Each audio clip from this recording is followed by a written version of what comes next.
evening live from me. And that is because I've had a sick grandbaby for the past couple of days, still do. But she is well enough that I'm going to go live for a little bit and talk about some things. Hey, Belle, can you bring Tutu the lotion, please, from on the TV tray?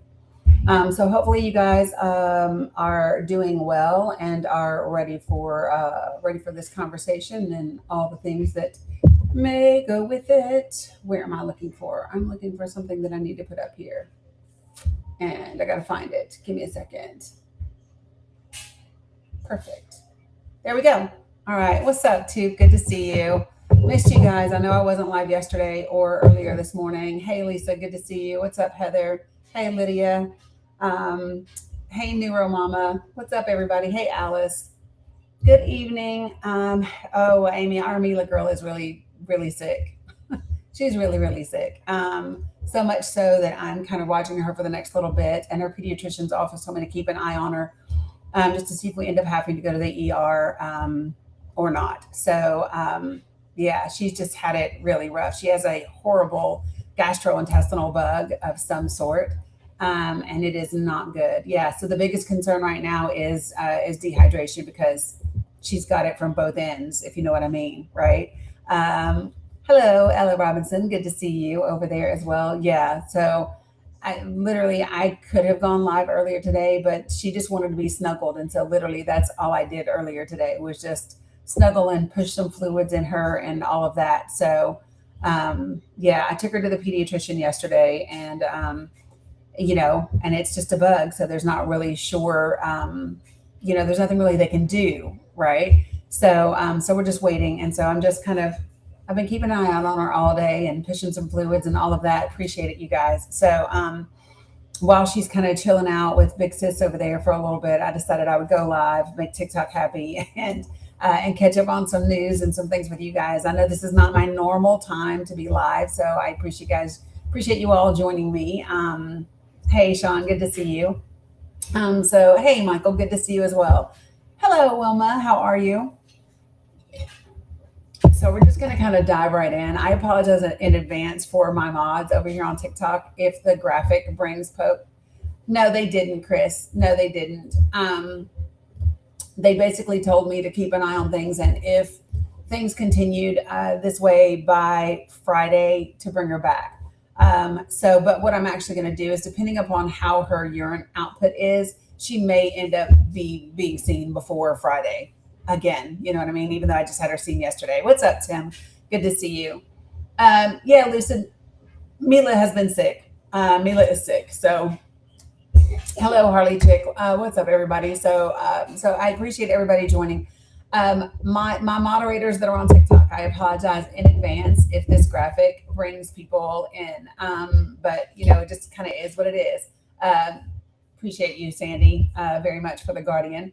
Yeah, Lucid, she's been real sick. So, we're just kind of doing what we got to do. Hello, Vern. What's up, Deborah? As y'all can see, I literally just threw on a bandana and was like, this is what we're going to do.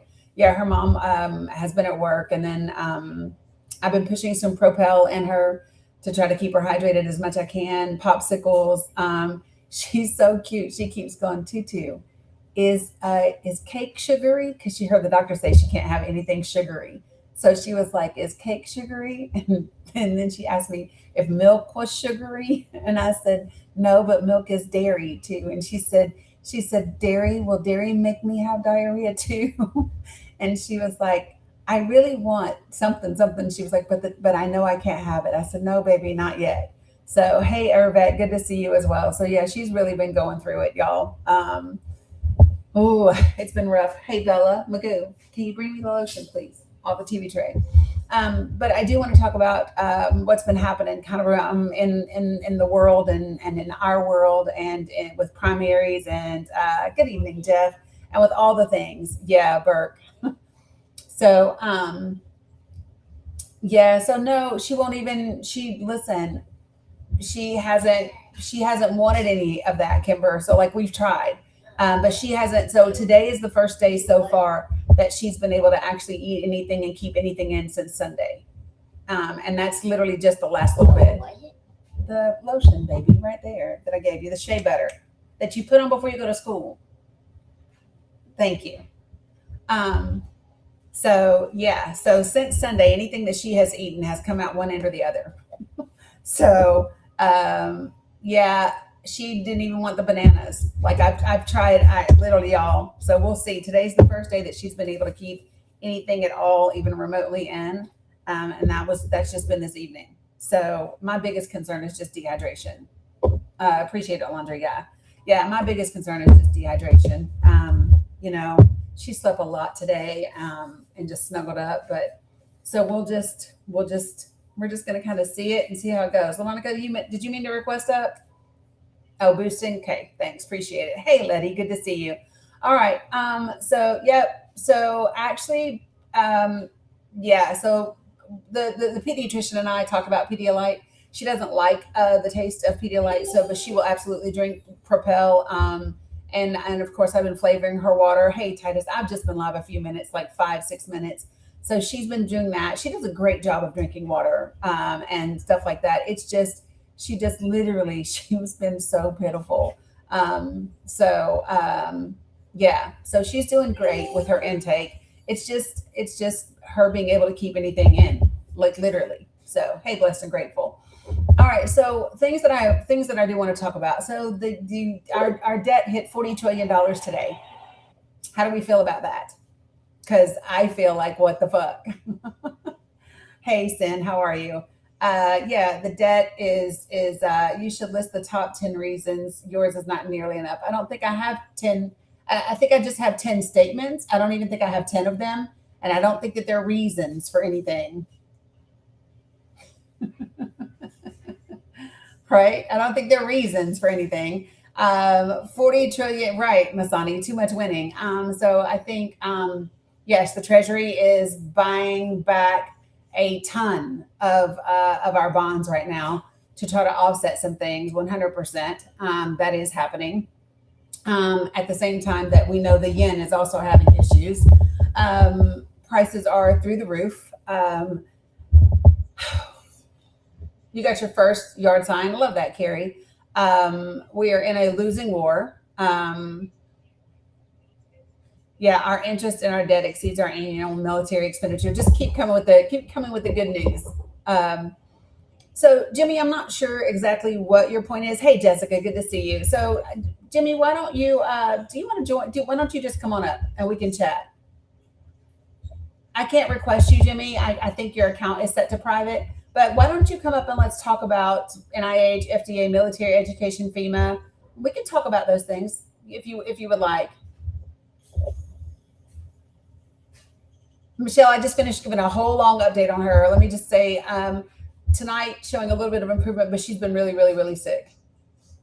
What did I misspell? That's what I get for doing too many different things at the same time. What did I do? Where is it? Oh, prices. Yeah, that's what I get for like doing multiple things at the same time. Thank you very much for that, Ken. Yeah, I literally am like trying to get the kiddos settled while I was going live and doing everything at the same time. So, what's up, Monique Love? Um, so let's chat. And let me just say this, like Manny, the person who just came in and said Trump all day. Um, I would love to know because here's what's interesting about people like Manny, even whether Manny's a real person or not, I don't really know. But one of the things that I find really interesting is people will see a background like mine that talks about just simply the issues that are happening right now in the country, and you'll come in and you'll say Trump all day, baby, and nowhere in my background am I mentioning Trump, right? I don't have uh, the president mentioned anywhere in my background. And yet, not only will you guys come in talking about Trump, you'll come in and say um, Trump derangement syndrome when I'm literally not talking about him, but you are, but you are. Um, and it's just the wildest shit ever. Yeah, Manny, the big guy. Yeah. So let me change my background, you guys. Hold on one sec. It's just funny to me because the only person with Trump derangement syndrome is people like Manny. Um, that's it. Those are the only folks. because it's surely not me. I could care less about the individual other than to be concerned about what's happening actually in my country as a direct result. Yeah, so but I do want to talk about this. When we talk about both parties raise the debt, which is fair, and um, can we also talk about, because here's what I don't like. Here's what I don't like about this conversation where people are talking about, oh, the debt went up under Biden and under Donald Trump. I don't believe that that's a fair thing to say, because one of them inherited a global pandemic, right, and a global disrupted supply chain, and a global economy that was in the fucking dumpsters, right? So I just don't think that it's fair to say that that those two things are the same. You know what I mean? I just don't like. Okay, I get it that there are issues with all of it, right? Um, yeah, Mama Dukes, I'm okay. Listen, I think that Major Watson is going to continue to do what he does, and I think they're going to continue to arrest him, and I think it's going to be a thing. I'm not really like, hey, Patricia, like, I'm not really. I don't think it's going to have the impact that they want it to. And I think that there might have been different ways and more effective ways to do that. Um, and so, yeah. Well, Fabio, I don't agree with you. Um, yeah, 100%. So, like, here's my thing. Let me just say this, folks. So I think that, hey, Cam. So here's the thing. I think that there are fair statements to be made about issues with our Congress and with both parties when they are in the White House, and the things that are done. I think it's also fair to say that sometimes when we grow debt, it is for the benefit of the people, and sometimes we grow debt when it's definitely not. And right now, I don't see a single thing benefiting U.S. citizens. I don't see a single thing benefiting the people from the $40 trillion of debt that we have today in this country. And what I see is the rich getting much, much richer. I see this president, his cronies, his children, and their network making money hand over fist. And I see people all around the country that are hurting to keep their head above water, to stay afloat in this economy, and to take care of their families and their children. And so, like I said, I just don't think that it's a fair statement to make. Hey, Senior Biz. Hey, Kathy. Good to see everybody. And so I just want to be able to say that when we talk about debt, I think we have to be fair when we talk about it, and examine, like, yes, there's an issue, right? But I think that, oh, thanks, Henny. That one's pretty. I need to be in a hot air balloon, for real, for real. Um, and so, no, Michelle. So that is very much a circle three, and yeah, yes, baby. Yes, 1 plus 4 is 5. That's great, smart girl. The hot air balloon is really beautiful. What's up, Skywriter Jeff? Um,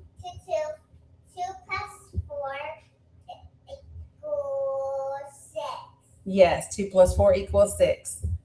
And so, what's up, DJ? Right? And so, your opinion is that they are doing things to reduce the debt at the detriment of the people. Yep, you're correct. Here's my thing too. Well, that might be true. I don't think that the things that they're doing right now are being done to reduce the debt. I mean, share with me what you think is being done right now by this administration to reduce the debt, because I just don't know that I see anything that's being done. And the things that are being done that could, you heard I'm running for Senate. No, you didn't. No, you did not hear that. I'm not running for anything. um, this is my thing. So the pillow fight is super cute. Um, right. Not a zilch. But here's my thing too. So I think that the things that could reduce the debt, that are to the detriment of the people, are being offset because all of the money that is being saved is being given to all of those other individuals, right? Um, and so I just think that it's important, like real talk. Yeah, the pillow fight was cute, right? Um, Okay, so let me level set because I'm not usually on in the evenings. So for those of you all who are new to me, let me give you kind of like what how I do things in this space. I only ask for four things when I'm live. I ask you to be respectful. I ask that you not type in all caps. What's up, Ronnie? Hey, Cheryl. I ask that you don't spam my comments. In other words, don't say the same thing over and over again. Appreciate you. And last but not least, do not type in all caps. The reason is very simple. I have individuals in my community that are vision impaired. All caps are reserved for those people and my moderators. So just please be respectful and don't do those things. Okay. And then we can have any kind of conversation you want to have. Here's what I will tell you all. When I first go live, here's what you can almost always expect. In the first 10 to 15 minutes of me being live, you're going to see bots and trolls and people who are just, for whatever, however you want to say it, whether you want to say this is an account that they are meant to interact with or whatever, you're going to see the agitators come in the first 15, 20 minutes of me being live. After I'm live for about 30 minutes, when you all don't feed the trolls, when you all don't respond to them, when you just let them be, right? When you don't engage with them, then they depart. And then we get to have really engaging, really meaningful conversations with important information. Okay. So just don't engage with them. If I want to address them, I will. And if I don't, then no one will. And we'll just keep moving. Um, both can be true. But so I think if the, oh, thanks, Skywriter Jeff. I think if, but true, too, here's my thing. I think if the intent were to help the people, right, then the other parts wouldn't be true. I don't think that you can say that you are doing things to reduce the debt and help people, right? If you're also doing a grift, if you're also reducing the value of the dollar, if you're also setting up your friends with shit tons of money, right? So, while I can't say intent, what I can say is that the impact is definitely nothing beneficial for working class people. That's what I would say about this administration. Hey, Receive Greg, appreciate you. Toot said, I'm coming over to TikTok. Okay, I see you, friend. No worries. Right, if you're turning your crypto company into a bank.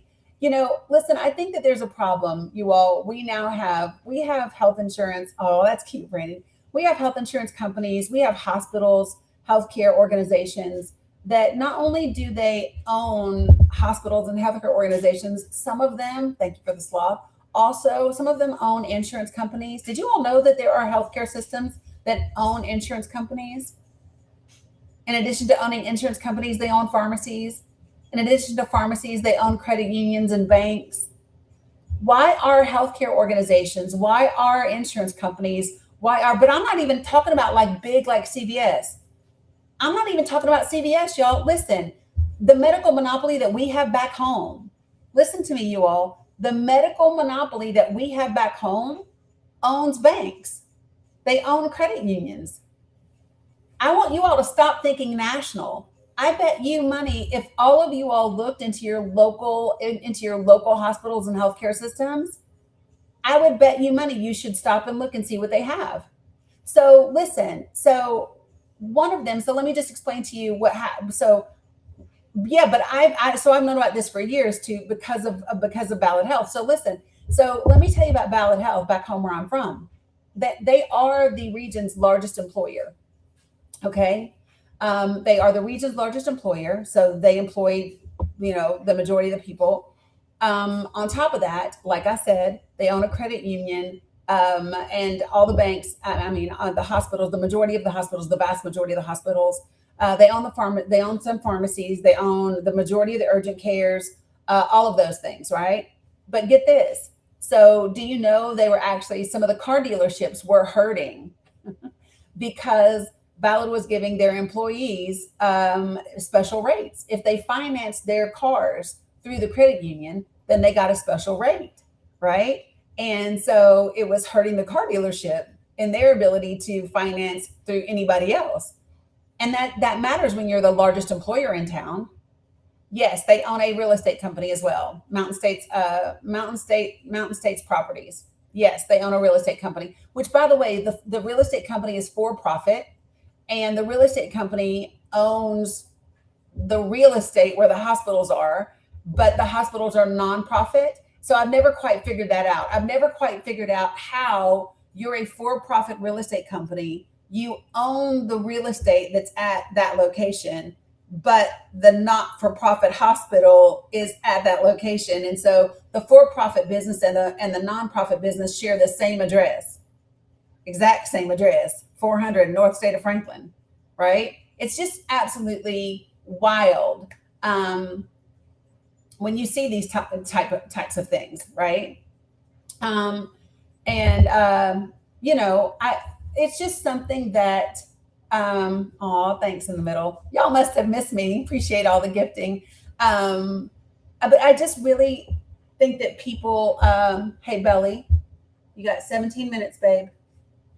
I just think that it's really important that we start to look at the country that we are in and ask ourselves, is this really truly who we desire? Like, is this what we desire to create? Oh, Dani, I know nonprofits are for profit, 100%. I'm very, very, very aware. Appreciate you, Brandy. Yeah. And so, and I have explained to people that not for profit doesn't mean that you don't make a profit. As a matter of fact, you can make a shit ton of profit. It's just a little bit different, right? Yes, Goodwill. There's a bunch of them, right? Oh, thanks, Toop. I appreciate it. And so these are the things that I have listed up here. And of course, I do want to talk about the primaries.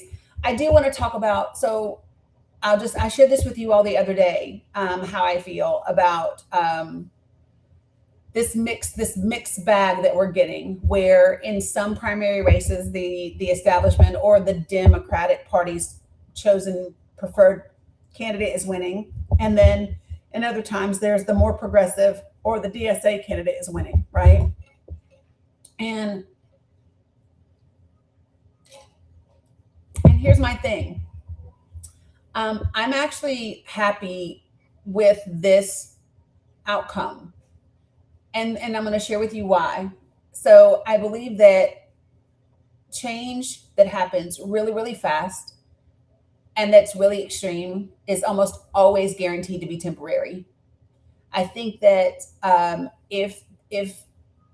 think that it slows the rhetoric. It slows the rhetoric from the Republican Party about there's a DSA takeover of the Democrats when Dems win, when traditional Dems win some of their seats in their primaries, right? I think it's also progress and a step forward when more progressives and more, yeah, exactly, Jeff. A mix isn't horrible. It increases a broader acceptance rate in moderates. Exactly. And so that's kind of what I'm saying. So and the other thing too, is that it is demonstrating that the process does work. It is demonstrating that if people would simply get on the ballot and challenge the establishment Dems that are already in office, if people would get on the ballot and people would turn out and vote, you can absolutely change the makeup of your state legislature, your Congress, your local city council, your school boards, all of that. And I think it's really important that people know that. Hey, Rosalind, good to see you. And so that's the part of this that I really am excited about seeing. I'm excited about seeing the fact that it's a little bit of a mixed bag when we look at the election results. But one of the things that I've noticed continuously is that no matter what, Israel keeps losing. And when I say Israel, I mean AIPAC, right? It's funny to me when I see AIPAC spending 3-1, 10-1, and still coming up short. Yes, Brandy, definitely need that in Tennessee District 1 a lot. Yes, which by the way, I'm working on something. I'm going to try to get Brad, Bat, and Christy, and then there's one other individual that I'm going to try to get them on a panel, all three of them at the same time, rather than doing 3 separate ones. I think it would be good to have 3 different representatives from the East Tennessee region all in at the same time, right?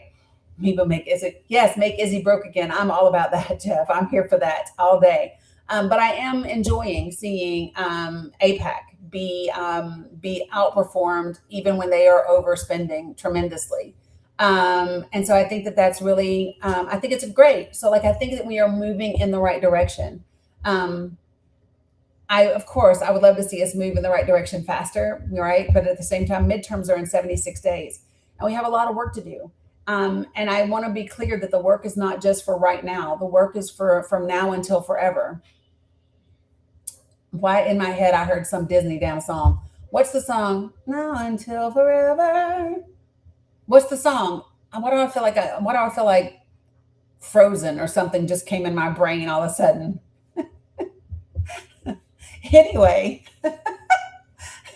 that's what he means. Y'all know how my brain does. It does music like that. But yeah, so those are my thoughts. Um, I would really love to hear, yeah, money shouldn't matter if Dems were not so damn fickle voters. So Michael T, about here's what I would say about Dems being fickle voters, right? Oh, thanks, Sandy. So listen, guys, right up here, there's a gift box up here. When that timer runs down, if you like what I do in this space and you want to be a super fan, somebody has gifted you a super fan subscription up there. So you have to just be the first person to claim it when the clock hits zero. Okay. Um, yes, in the middle. I do want to talk about that because I'm incredibly excited to see ABC fight back against this administration. And it took them fucking long enough, right?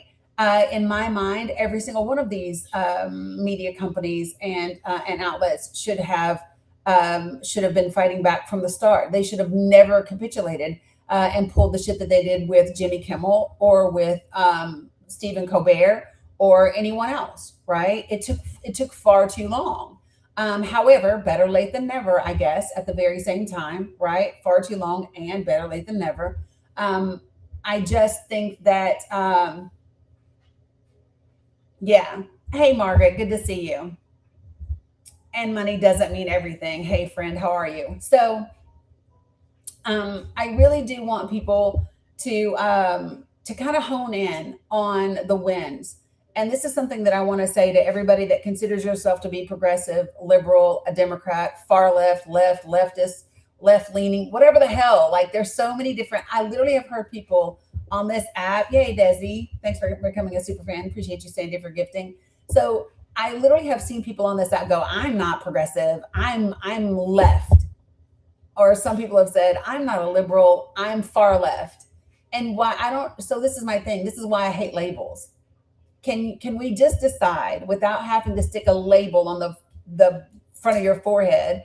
Can we just say I am for policies that are good for working class people? I am for policies that treat people like human beings, right, with dignity, and I am for what's best for all of us, not just some of us, but all of us, right? Knowing that we would rather include everyone than exclude anyone. And that's the way that I would look at it. I would rather include everyone than to exclude anyone. That way no one falls through the cracks. I am tired of seeing people fall through the cracks because of systems and how they work. I'm going to give you guys a prime example. So a while back, a long time ago, I lived in Charlotte, North Carolina. And when I lived in Charlotte, North Carolina, I used to do this thing called free hugs.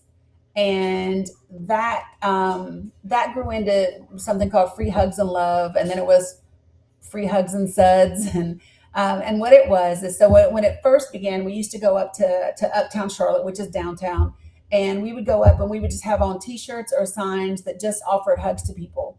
And after we did that for months and months and months and months, we saw the same individuals who were homeless up there all the time because that's where all the services are located. That is where they would be. So then that just became I knew them and they knew me, and so sometimes I would take them down to the epicenter and get them a slice of pizza at Libretto's. Sometimes I would take them up to the hotel up there up Sugar Creek Way, and because across the street's a McDonald's, so I could relatively not very expensively get a hotel room for the night and give them money, and they could get something across the street to eat, things like that. And so after, I just became known as the free hugs lady, and then we evolved into Sundays. What we would do is when they would go to King's Kitchen on Sundays, King's Kitchen will feed them, but only after they sit through the sermon. So we would go up with these huge trash bags and these tickets, like a roll of tickets where you get one side and the other person keeps the other side. So we would give them their ticket and we would staple it to their bag, and we would take their laundry. And while they were at King's Kitchen, we would go wash their laundry down the street at the coin at the laundromat, and then we'd bring it back. And as we just did that stuff, did that work, it was just me and whoever wanted to join me, just volunteers. I'll never forget meeting this woman. She was up there and she was asking for money because she and her kids, who were school age kids, had been staying in a hotel. And I asked her about some of the shelters that were up there, and she said, "Well, the regular women's shelter is full, right? And I can't take children to the women's shelter, to this one particular shelter." And then she said, "Get this, follow me." She said that there's beds at the domestic violence shelter, but I'm not fleeing domestic violence, so I can't have a bed. And this is the part that gets me and these are nonprofits, right? So they have like guidelines for who and what their money is going to be used for. And there was something so wrong about this to me, that because number one, she refused to lie and say, yes, I'm a victim of domestic violence, when she wasn't. So she and her children were not going to get a bed, right? They weren't going to get a bed because she didn't meet whatever specific criteria that this particular shelter had, that this particular shelter had, that this particular. And it's just wild to me that we are a country that does that. Like, I don't understand. Appreciate you guys helping hit the goal, but I don't understand. Why is this something that we do? I don't understand this about us.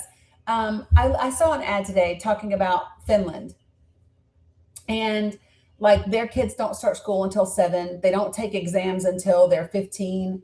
They don't do something else until 18. Like, it's just very, very different. And yet they are number one in education. And it's like, why does the United States of America not get it yet?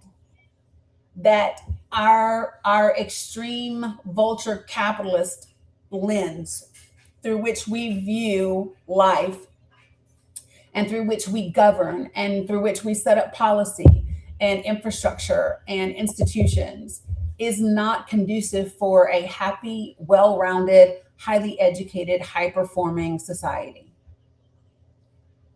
We're not. We're not. And I would think that we would want to be. I would think that that's what we want to be. Do we not desire to be well-rounded, happy, high-performing individuals, highly educated individuals? Greed and pride ahead of necessity. I would agree, Titus, and that's okay. Use Belly. Bella. Let Mila plug up, baby, because she gave it to you when you first got home. Thank you. You got 4 minutes, Bella, by the way. Right, Brandy, you would think because we're simultaneously brainwashed, that we are stronger, independent, and helpless weakness. I would agree with that, Jeff. I also think that we are simultaneously consuming a shit ton of propaganda that says we're the greatest country in the world, when in the reality is we're not. We're not the greatest country in the world. There are many other countries that have freedom of speech, that have democracy, that have everything that we have, and they have universal health care, and they have free universities, and they have free education, and they have all of those things. People act like we don't have those things. And are there countries that don't? Yes, of course. And there are plenty of countries that do. Right? There are plenty of countries that do. That's funny too. And so I think that it's just really important for people to get clear about those things and to determine, like, yes, they have better pregnancy outcomes, they have better childcare, they have better maternity leave, they have paternity leave, they have all of those different things. Yes, yeah, and those are facts. And one of the things that's frustrating when we start to talk about these things is when we start do comparison.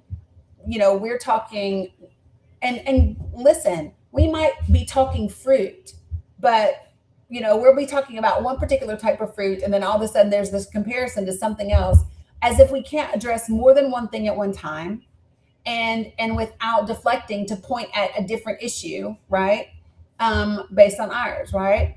Oh yeah, I saw that already. I saw that there were schools that used AI and they had misspelled a state, and it stayed up there for a week with misspelled states. I saw that. So let me just say this, folks. There are a lot of things that I don't talk about that are all over the media. Okay. Hey, Lonnie, how are you? So, yeah, periodic tables too. Yes. So let me just, the reason why I'm not talking about those things right now is because we have 76 days until the midterms. Thanks, Brandy. And I really want to talk about the things that are going to impact us as we move forward and what we need to do with our Department of Education. I think first, before I can think about fixing the Department of Education and getting AI out of the Department of Education and getting Linda McMahon out of the fucking administration, right? First of all, I need to have progressives in control of Congress. Yeah, Shannon, I do. I stress priority. I do. And then because I get on here and there's a lot of things that I could talk about. So I'll just share with you all the process. I literally get up here and I'll look at several different outlets and several different headlines, and some of them I'm interested in, some of them I'm like, oh shit. And then some of them I'll go, okay, so we need to talk about this, right? People need to at least be aware of this. Or this is like worth notating. And so I'll share with you some of them that are on the list that made my thing for tonight, right? So one of them is, of course, the damn debt. Hey, Dani, give me just a second. One of them is $40 trillion for the debt. That's one. Angie Nixon's win in Florida, along with some of the other wins in Alaska and Wyoming, and discussing what that looks like, and what it could mean for us in terms of how we move things forward. So that made the cut. This made the cut because it's incredibly important.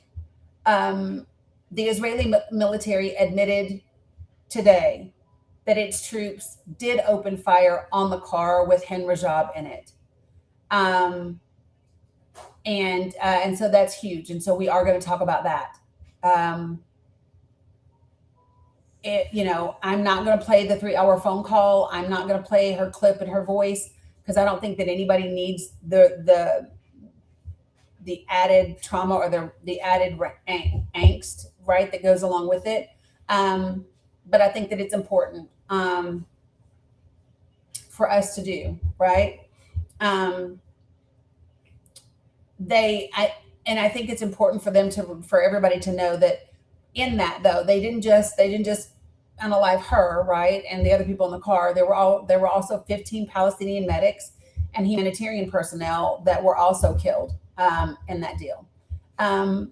Another thing that made my list, because this again is important and it's relevant as the midterms approach. Heidi Overton has been nominated by the president to be the head of the FDA. She is a strong abortion opponent. She strongly opposes abortion.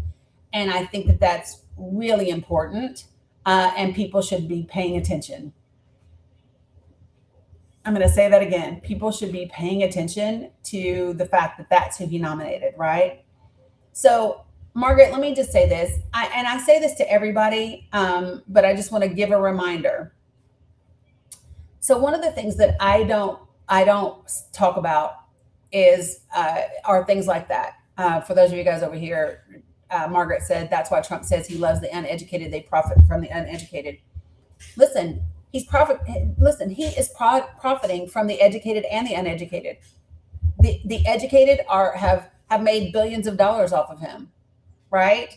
The educated have made a shit ton of money off of him, right? So they profit from the educated and uneducated alike. And so I think that if progressives want to turn this country around, and make space and create space for people who have voted for him in the past, we have to stop punching down. We have to stop telling them how dumb they are or how uneducated they are, because it's not helpful. It doesn't create space for anyone to choose something different. Right? And so I just offer that to people as a thought about how we want to have conversations and how we want to speak to and about people. Right? No one wants to be reminded that the person that you believed in talks shit about you or talks badly about you after you put all your faith in them. Right? And we have all experienced this at some point in our lives, whether it's with somebody that we thought was our friend, somebody that we dated, that we were married to, that we were whatever the relationship may be. Right? Nobody wants that reminder that they've been duped.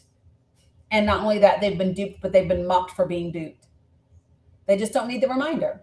And I'm not saying cozy up to them, and I'm not saying whatever. I'm just saying, right? We don't need to add on to it, not if we want to change things.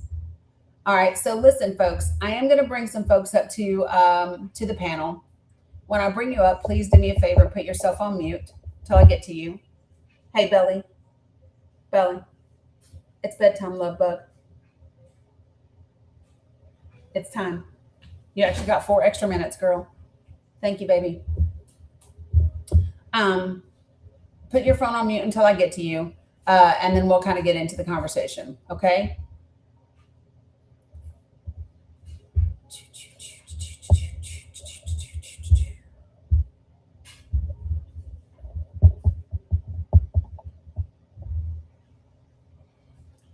Teal, I hit accept, but it didn't bring you up. Dani, it's giving you a hard time connecting. You might have to say something in order to load all the way in.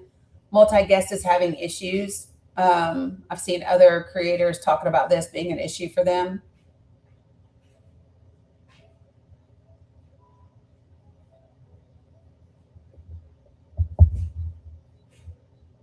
Teal, you might have to request back up if the box isn't loading you up. It could be an issue.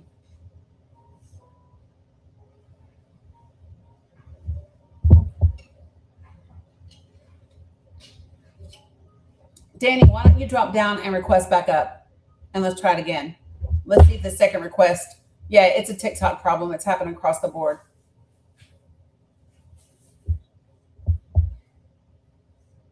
Yeah, so I'm in a TikTok Discord that they invited me to. And in this Discord, there were other creators talking about having an issue with the boxes. So I figured that might be an issue. I'm going to try it a different way. Dani, I sent you an invite that way. We'll see if it loads you in any better. Margaret, does that make sense? Is what I said just now making sense to you? Appreciate you, Brandy.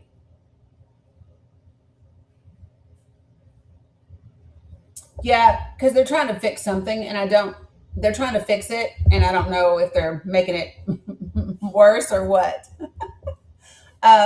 But let's keep going. Okay, so hold on one second.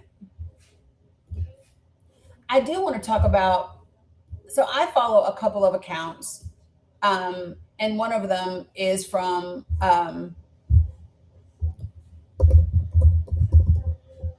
So one is for the Speaker of the Parliament in Iran. Oh no, hold on, not him. Sorry. Where did it go? There you go. That's what I want.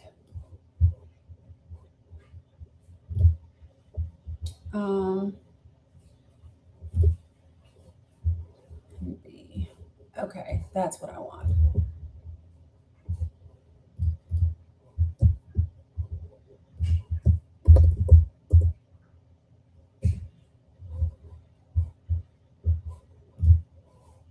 Is that?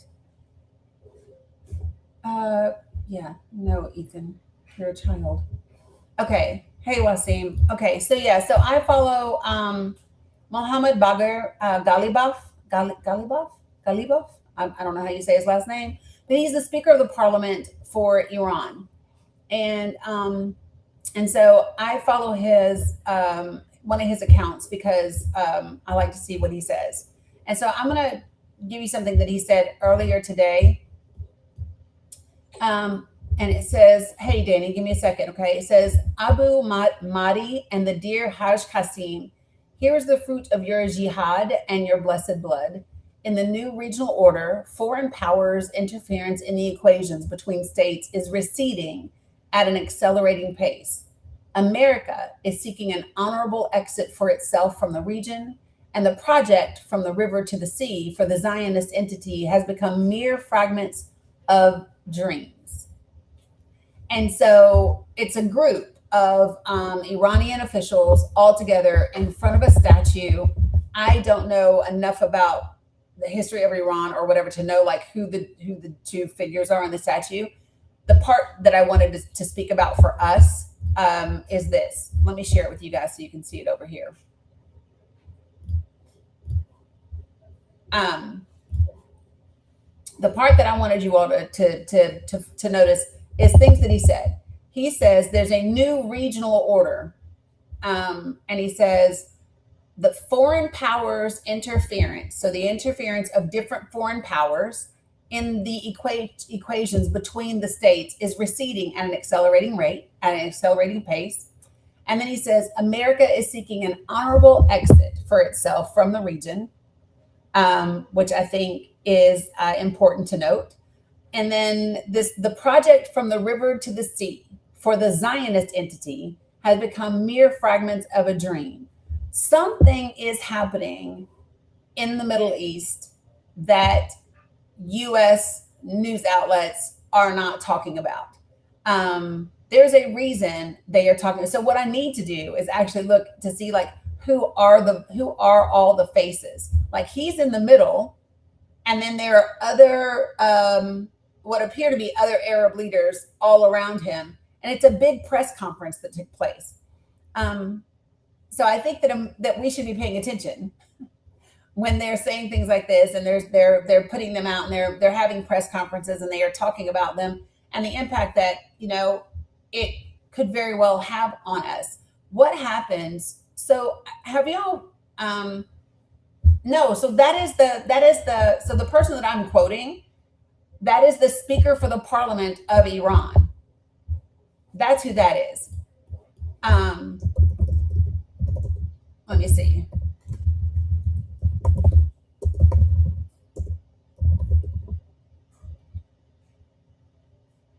Uh,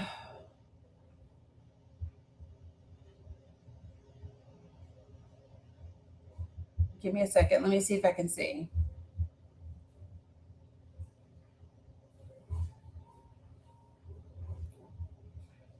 Oh, that's okay. No worries. You're going to need another drink for this conversations.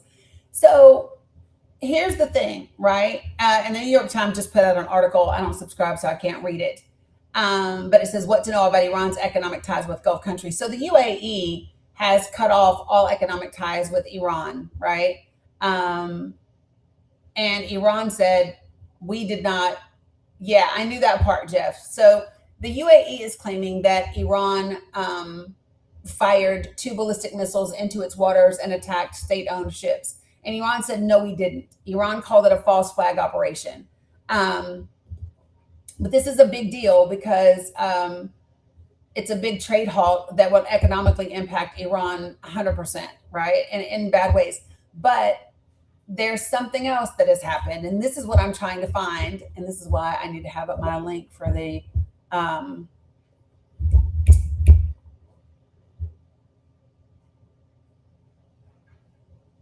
Yeah, here we go.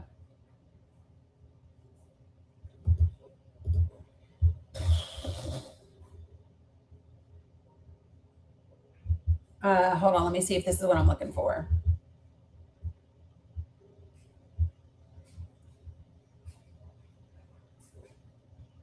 Oh no, no, they don't. Usually, if Iran does something, they are quick to tell you they did it. Um,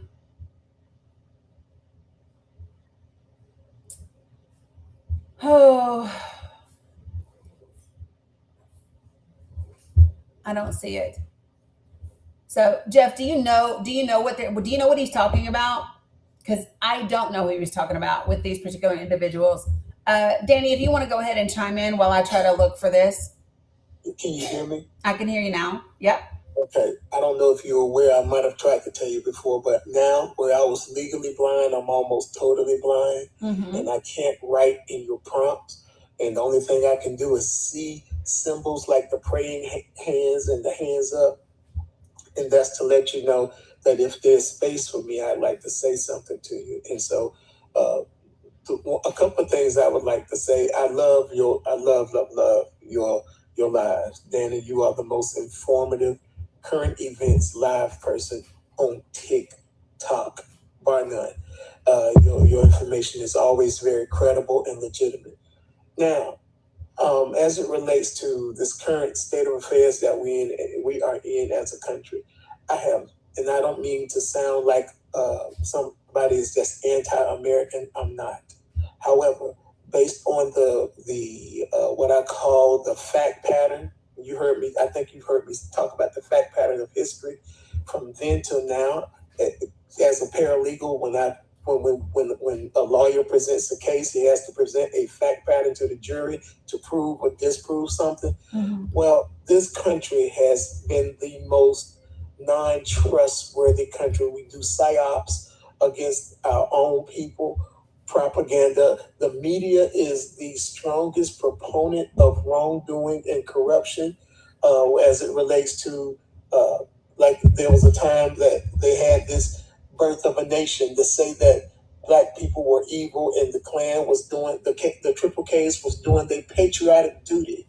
Although they were domestic terrorists, there was an outcry and a belief in those people. And so when this country demonizes somebody, you got to put that in perspective. We talk about the civil rights legends of our times, but during the time that they were living, the narrative about them that was that they were the enemy of the state. Yeah. And public enemy number one. And so you have to have an honest, patriotic, objective look at who is the enemy of state in this particular country and in this instance. And see, a lot of these, the ones that supported this orange guy in the White House don't see him as the enemy of the state. But if you really look at his patterns, fact patterns, and if you look at how he's run this country in the ground, he is the enemy of, when I looked at the Helsinki summit, when incredible intel said that Russia aided in the 2016 election to favor Trump. Trump said, I asked Vladimir, did he have anything to do with it? And he said no. And so I can't believe him because he said no. Forget the credible intel that he had on that. He just diminished all of the credible intel from the intelligence community, and he just went with because it suited him. And so when you look at how he's handled Venezuela, when you look at how he's handled the accused speedboat narcotics guys that he said were dealing narcotics and had the Navy just blow them up, unalive them summarily without due process. He functions, he circumvents no, he don't circumvent a damn thing. He blatantly goes against established rule of law. And we have citizens that actually stand with this corruption. And so if he's corrupt enough to take life without due process, what makes me think he's credible in Iran? What makes me think that he's credible with anything that he does? He doesn't do it for the American people. He do it to line his own grifting ass pockets and the pockets of his billionaire donors. And we're here fighting with each other, USA, USA. And it's bullshit. And so that's why I appreciate you so much, Danny, because you bring facts, receipts, and intelligence to a discussion, and you make stupid people really look stupid. I don't make them look stupid. Well, you help them make themselves look stupid. I just don't. I look informed, and however me being informed makes them look is not up to me. So, can one of my mods help? One of my mods that covers Discord. I don't know if somebody can help Tori or not. I'm not sure. Right, Jeff. That's all I do is hold a mirror. That's it. I just hold up a mirror and say, "Well, these are the actual facts." And I actually did find what I was looking for. I'm excited. I'm excited. So the gentleman that I follow is Iran's top negotiator. And so the picture that I showed you guys, the picture that I have up is from a press conference that they held, and so I'll show it in a minute. Danny, what's up, B Action? So yeah, so Danny, here's my thing. When people say to me, I'm having a bit of a time with people today because yeah. So yeah, I'll tell you, he made a trip to Iran today, and I'm going to play a 30-second clip that I found from their press conference that they held.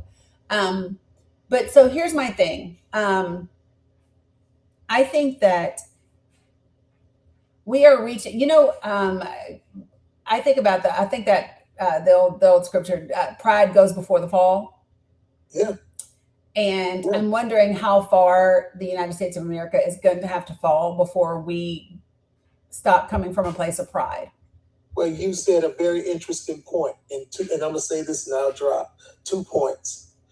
When you mentioned the book, there has been such a contamination of the book against human beings in this particular country and demonizing other human beings in other countries based upon a contamination of the book.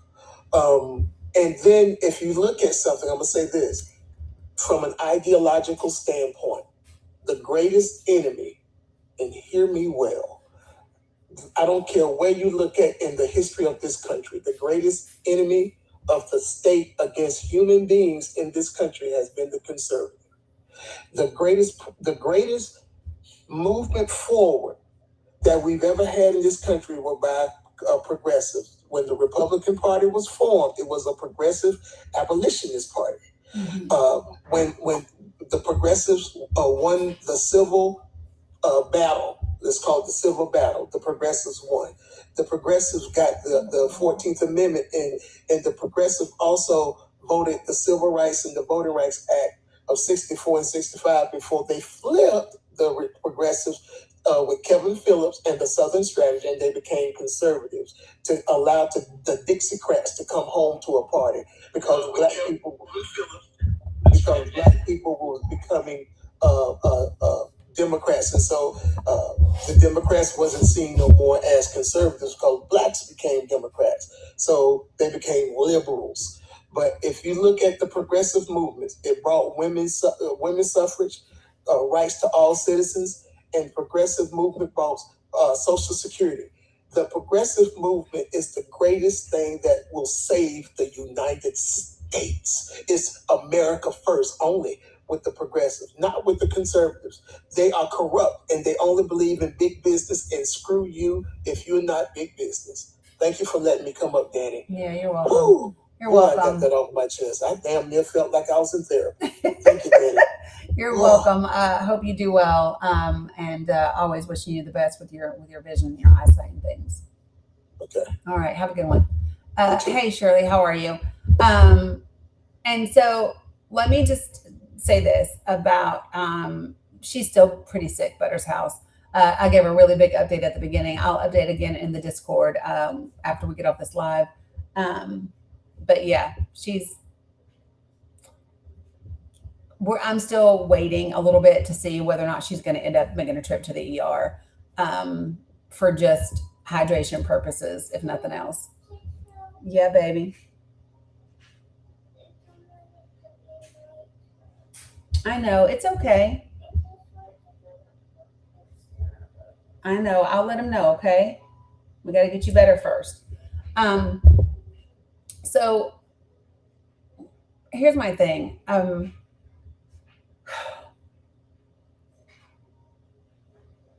Do you know? So I don't like. No, actually, the pediatrician recommended Propel even more than Pedialyte. Yes, baby.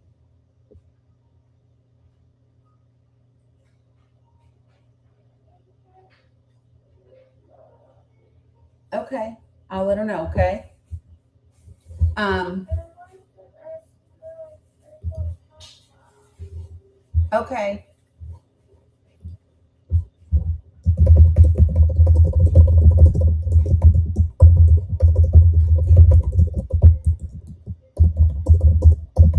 Give me a second, y'all. Okay. Thank you guys. I appreciate it.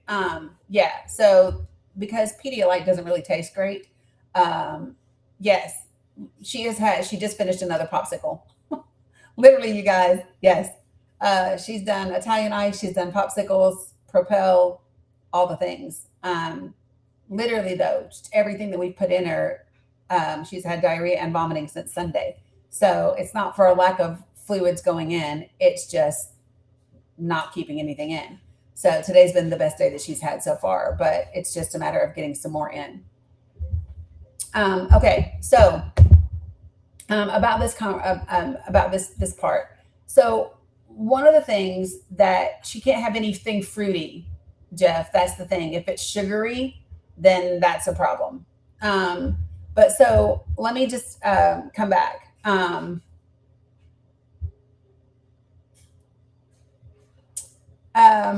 so Panopticon, yeah, I've had some Trump supporters and some self-identified MAGA individuals who have come up and had conversations with me at different times over the last 2 years, and some of those conversations have been really productive and gone really great, and then some of those conversations have just been whatever they've been. You know what I mean? But for the people who are really interested in having a for real conversation, Kenneth, you know the answer. No. But for the people that are really interested in having a real good faith conversation that's rooted in fact, yes, we have great. We've had really good dialogue about these things. So, and there have been quite a few times where we've had success, literally while I was live, and those people have kind of switched their perspectives in the middle of the conversation, and so it's always great when I get to see that happen. I don't always get to see it happen, but sometimes I do, and when I do, it's really fantastic to see. Right?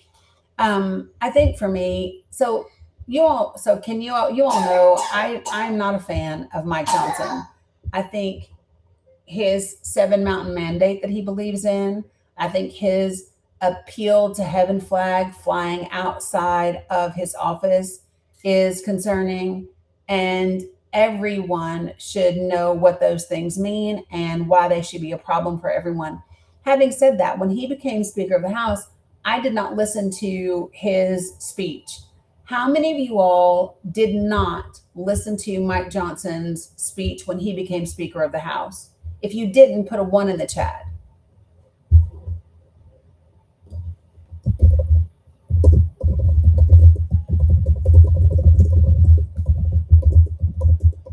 Okay.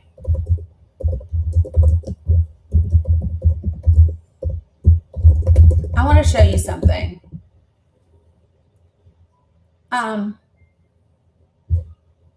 I saw this today on a reel, on a clip, and it really bothered me.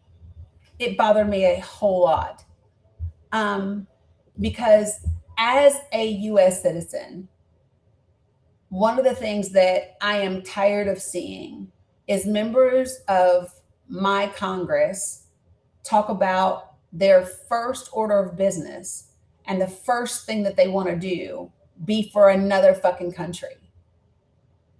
I am really tired of that.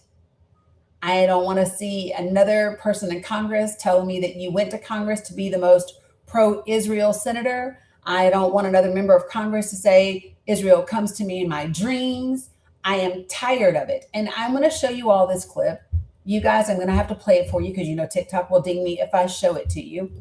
But I am gonna play it so that you can hear it.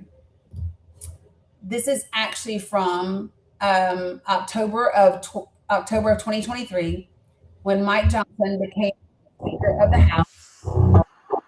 And as soon as I get this little ad right here.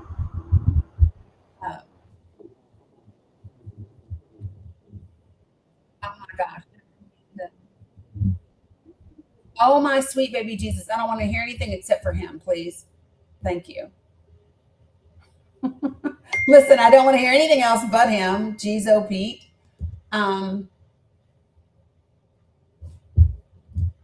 Give me one sec.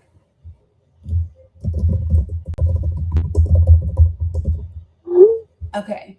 All right. So let me share this with you guys. And if I need to get a different clip, I will get a different clip. But this should be it. I don't like to hear all the fucking commentators first. You know what I mean? I just don't. Okay, so let me play this for you guys. So this is Mike Johnson during his Speaker of the House speech. You ready? Here we go. And I'm going to bring to this floor. Hold on. I'm almost there. Okay, now listen. The first bill that I'm going to bring to this floor in just a little while will be in support of our dear friend Israel, and we're overdue in getting that done.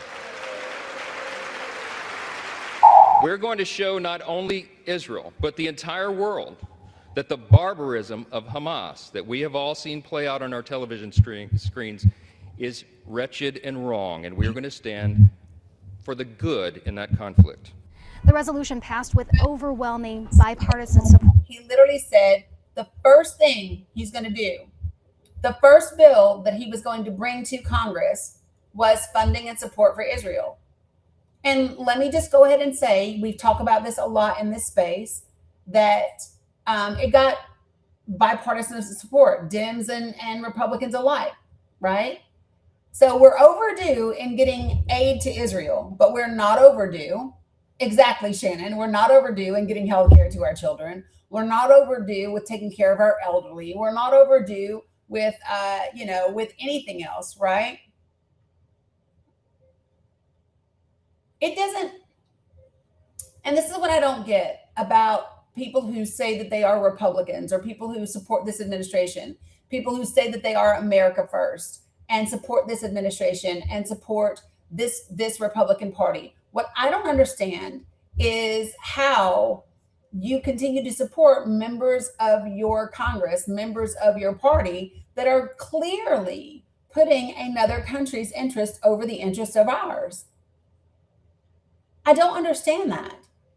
And the only part of it that that even my rational intellectual brain can fathom is that it's your faith. Whether you are a Christian Zionist or whether you are a Jewish Zionist, at your core, whatever you are, you're a Zionist. That's the only way that you can support this administration and the things that it's doing concerning Israel. And that is on, and listen, same thing for many members of the Democratic Party. But the thing is that this sentiment is shifting. And it is shifting dramatically amongst the people, right? Because the people believe in freeing Palestine. That's what the people believe in, a free Palestine. I don't know if you all saw a newly posted video from Ben Gvir. He is one of the top folks on the right in Israel. He is literally bragging about this new square that they want to put up, where they want to publicly execute Palestinians, and there will be viewing chambers. And he literally says, like in America. Yes, Amy, he is evil. So let me see if I can find the video. And he says it, of course, hold on, in Hebrew, but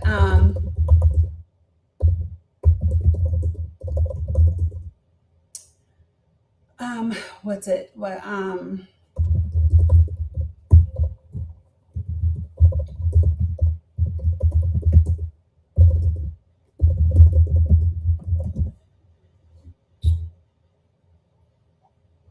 give me a second. Yep. So, Israeli National Security Minister Ben Gvir released a video showcasing the active construction of a dedicated death row prison wing and hanging facility featuring observation booths to witness the executions of prisoners. And this is so you know that Israel just passed a law specifically saying that they could unalive Palestinians, right? And in this video, he says, quote, the gallows will be erected here. And they're going to do, death by hanging with viewing chambers. Yep. And he stated that these are for the victims of the crimes, Israeli families, so they can watch. Yes, I'm not kidding. So let me see if I can show for you. So human rights organizations, including B'Tselem, which is the Israeli human rights organization, has criticized it, saying that it establishes an official killing mechanism inside a prison system they argue is already rife with abuse. But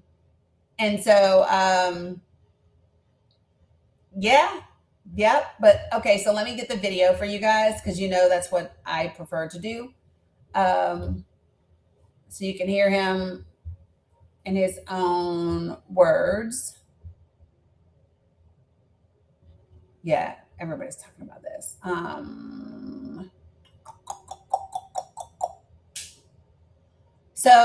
And then I've got to play another one for you guys. I've got two videos. Yeah, I probably did mark back. I know that I mentioned the death penalty law because it passed several months ago, back in March. But the gallows is something that I haven't talked about. But literally just in the last couple of days, he gave an interview where he called for nightly killings in Gaza. He says that they should take out 30 to 40 Gazans every single night. He was on a podcast where he was interviewed saying this. You're not going to be able to understand what he's saying because he's talking in Hebrew on this one video where he's in front of the gallows. Let me see if this one they do it in English, like with a translator. Let me just see real quick.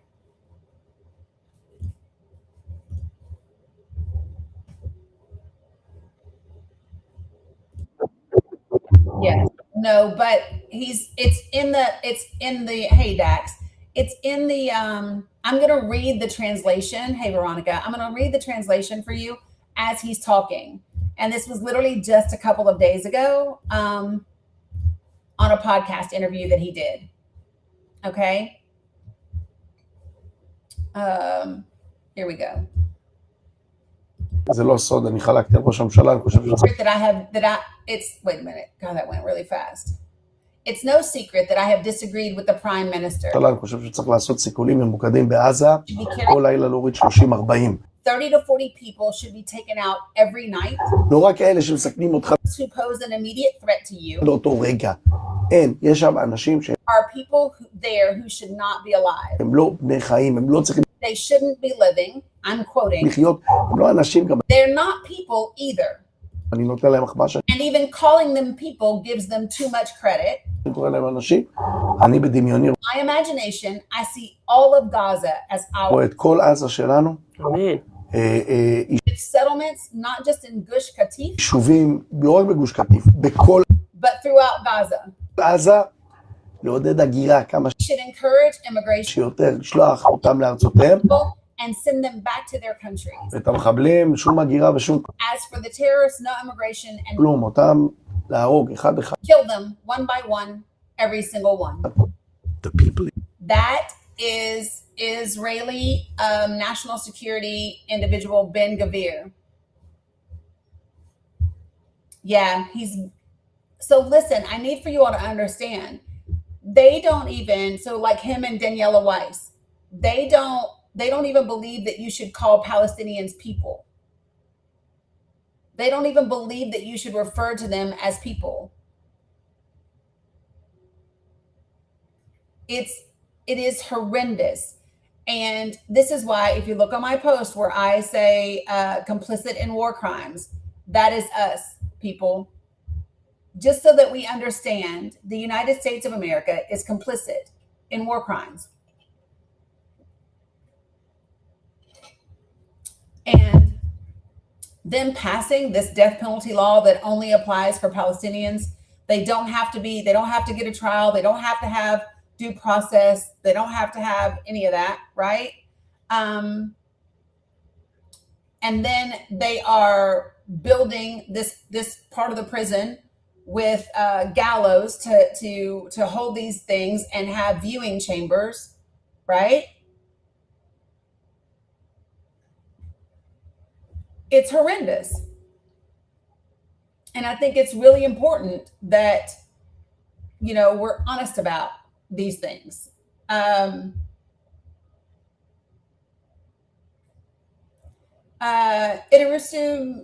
I don't know who this is.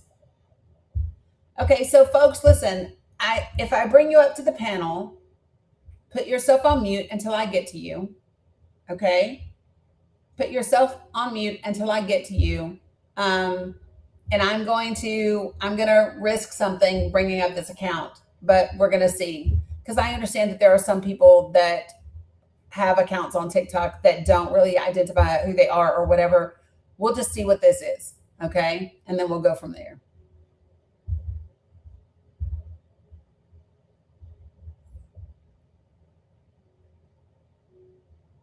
Oh, the other account is gone. Okay. LJ, did you mean to request up? I'm sorry, I didn't. Okay, no worries. I got you. Thank you. Sorry, I was really quick. Are we getting anything from other countries on this? So the people are protesting in other countries, but what we've seen is that, thank you, Sandy, for taking care of that fake account. What we've also seen is that there are other governments that have been arresting their protesters for protesting Israel or for supporting Palestinian organizations and things like that, right? We saw that, and we've seen it in the UK. I believe Greta posted something about it happening in Denmark as well. And so there's something to be said and questions to be asked about why it seems like much of the Western world is right. AIPAC is not their only lobby group. I agree. Yeah, they are not. I also think that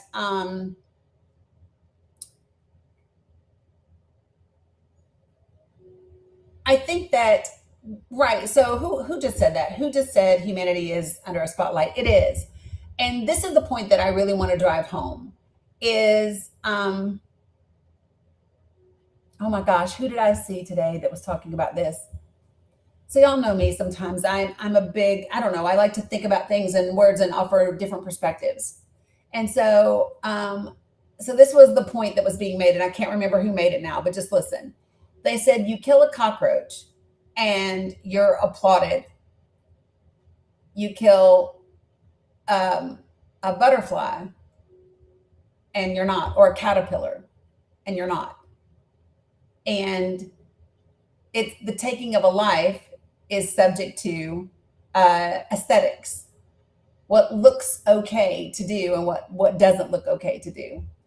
And it doesn't matter if the caterpillar is eating up your garden or what the cockroach is or isn't doing, right?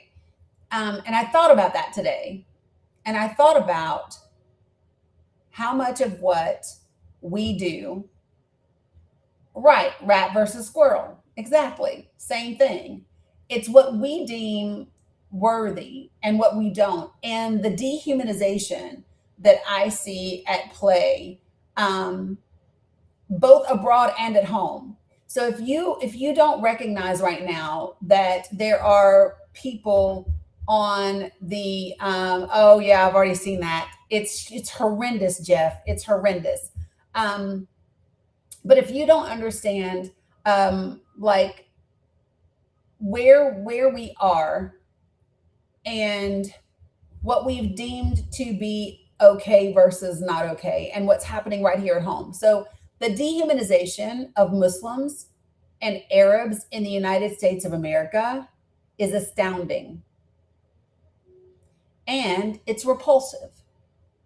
If you are someone that is on the internet, or you are in your home, or you are around your friends and family, and you are talking about Muslims and Arabs as anything less than human beings, or lumping them all together as part of some sort of diabolical whatever, first and foremost, you're a bigot.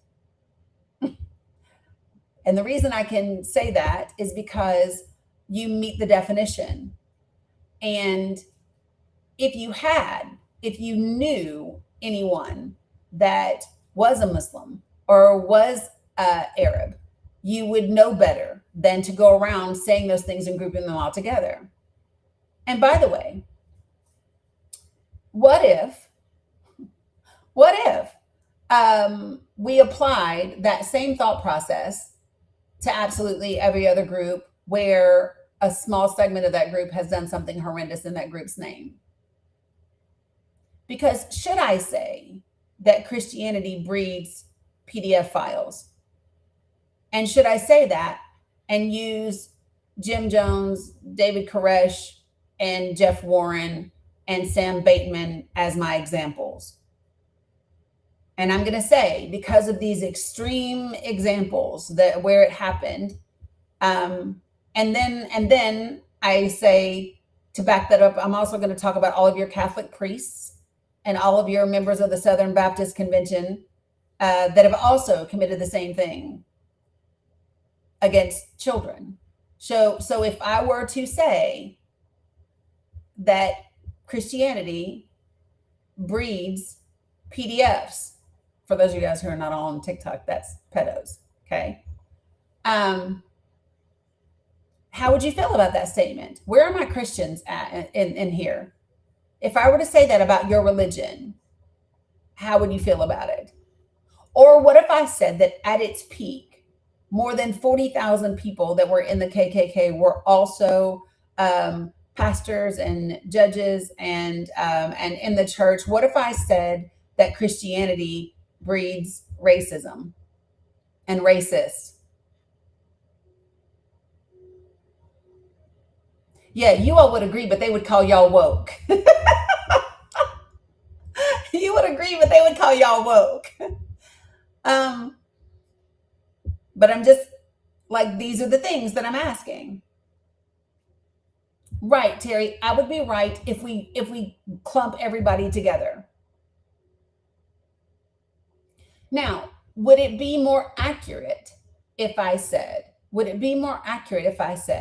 that in certain conditions and certain circumstances, there are people who can misuse the religion of Christianity to commit horrific acts against children and against women and cover it up?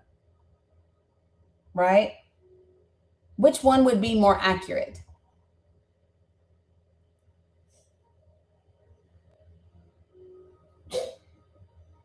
Right? So I can acknowledge that there have been horrific things that have happened, right? But the second statement is going to be more accurate than the first.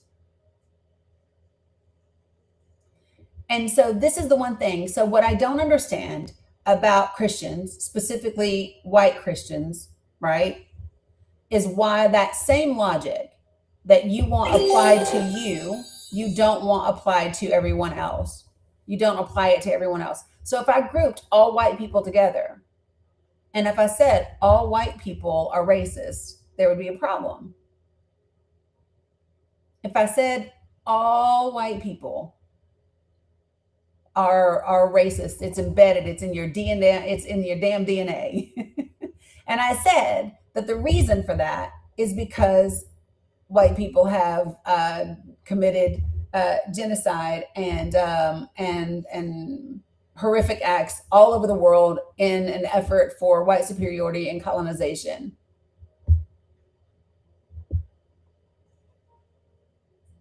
I know there are Black creators that say that. I know that there are Black creators that say that. My question is, how do we feel about that as a statement? And is that something that, I don't know, is accurate?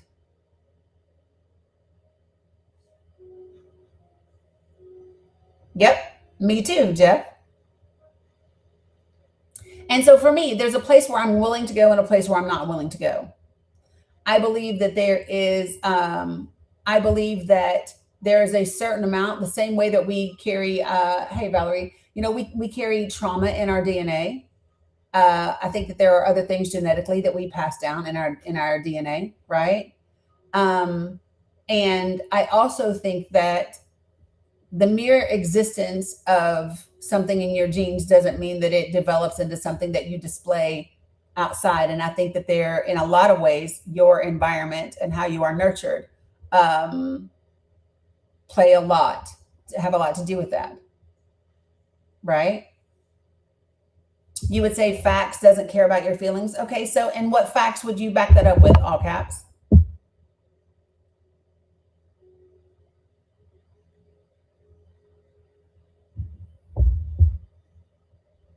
Just asking, folks.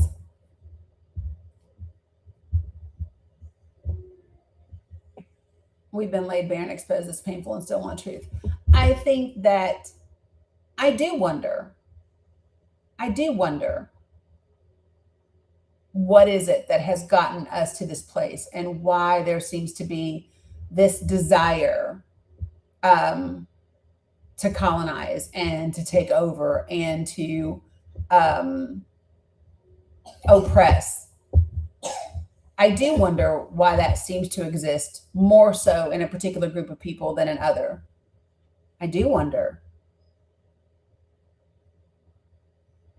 I do. Because I don't have the answer to it, right? Yeah, I know, all caps. I agree. So all caps said that historically everywhere Europeans have landed, they have brought theft, death, and destruction. Agreed. I agree with you. And again, so this is what I'm saying is, but does that mean it's all of them? But does that mean it's all of them?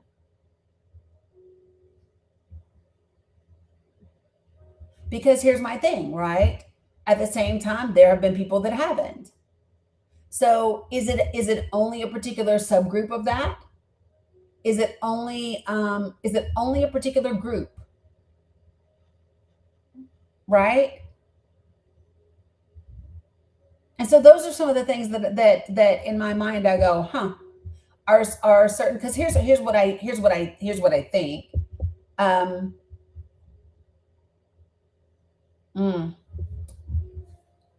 No, but like it's all men till it's no men. I know, Cindy. I've had that same thought. No, it's not all of them, and it's all until it's none. But here's my thing. I wonder sometimes, Cindy, if that's helpful. I wonder sometimes if that's actually helpful in the conversation. Because if we're being honest and if we are being realistic, it will never be none. There will always be bad people in the world. There will always be people that do bad things. Let me say that.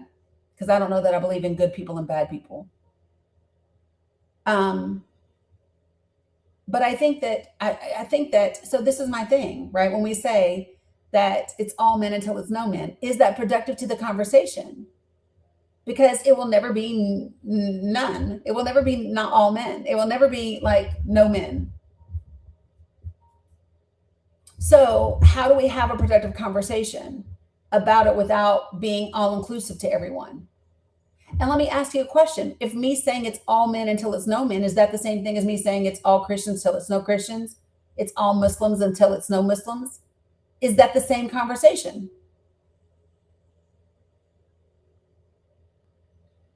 Let me ask that again. Is saying it's all men until it's no men the same thing as saying it's all Christians till it's no Christians? It's all Muslims until it's no Muslims? Are we going to hold a particular group accountable for the actions of a subset within that group?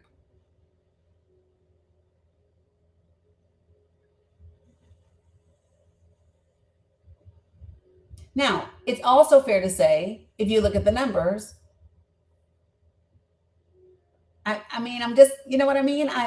If we can have real conversations about this, because they sound good when you say them, right? I've even said it's all men until it's no men.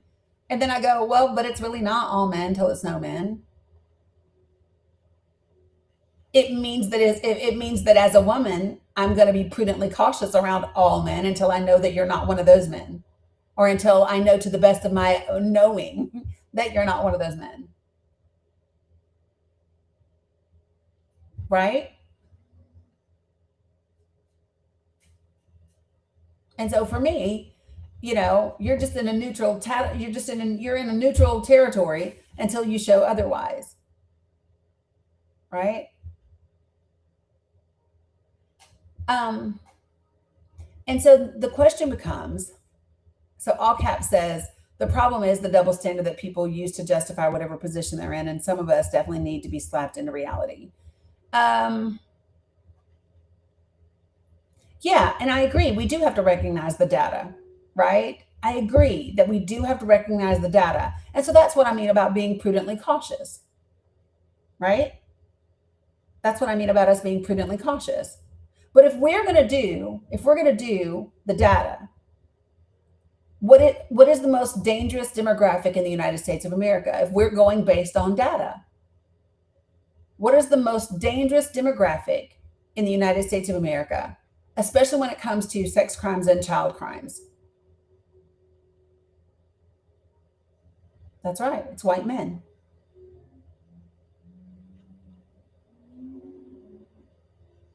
Well, see, and that's the great thing, Cindy, is that we don't even have to do it based off opinion. That's statistically data is accurate. Yeah, baby. Yeah. In the game, I got a mythic. Did you? I love that you got a mythic. Snake. Can you do me a favor? Can you take a drink, please? Can you drink some of your water, either in the bottle or the other one? I need you to drink for me, sissy. Okay, well then drink the other one that I made for you, please. Some people are just, I hate bot accounts. Hey, BB. Also, I also want to say this. For folks that are within driving distance of Charlotte, North Carolina, if you are a paid subscriber, pay attention to the Discord, because I'm gonna drop something in there for you guys. It will be an opportunity to meet up with me in the coming weeks.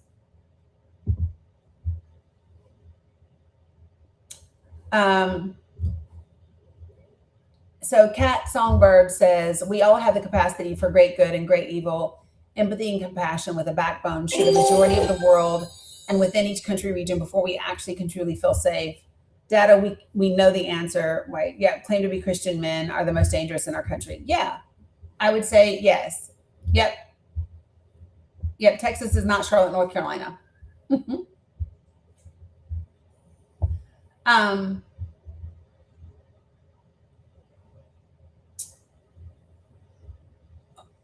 An event, Redwood Dragon. An event, a thing. So it's like, okay. Yeah, so no, this is only going to be for folks that are like paid subscribers that would do this with me. This will not be me presenting anything or me giving a speech, right?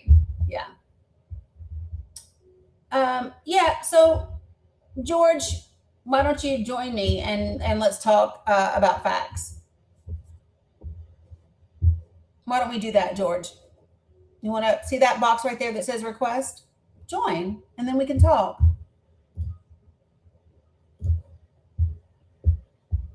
I don't know if you're if you're a real account or not. But if you are, by all means, get in the box.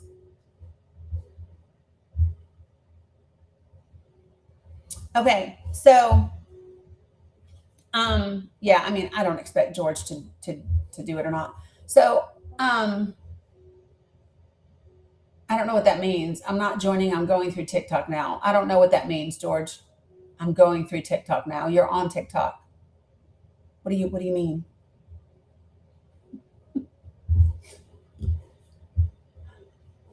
Just weird.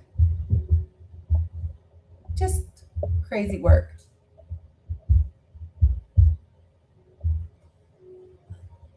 Is that what it is, Marky? I got it. Maybe so. Okay. But what I do want to do is play this clip. So Iran's top negotiator, who I follow, I told you put up a post today following this press conference. And I'm going to play the clip and then I'm going to tell you what they said.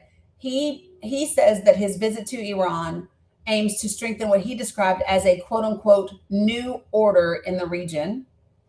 And he said that Iran wants deeper security cooperation and stronger relations among Islamic countries in the region, alongside sustainable economic cooperation. And so listen to what he says. Let me share it with you guys over here. Yeah, I'm on both. Yeah, I did, Kat. I did. Yeah, 2 Cent, I am on Facebook, Substack, YouTube, Twitch, and TikTok. I'm on all 5 right now. Yeah, I'm on all 5. That reminds me. I need to put this up because I haven't done it yet. 1 second, folks.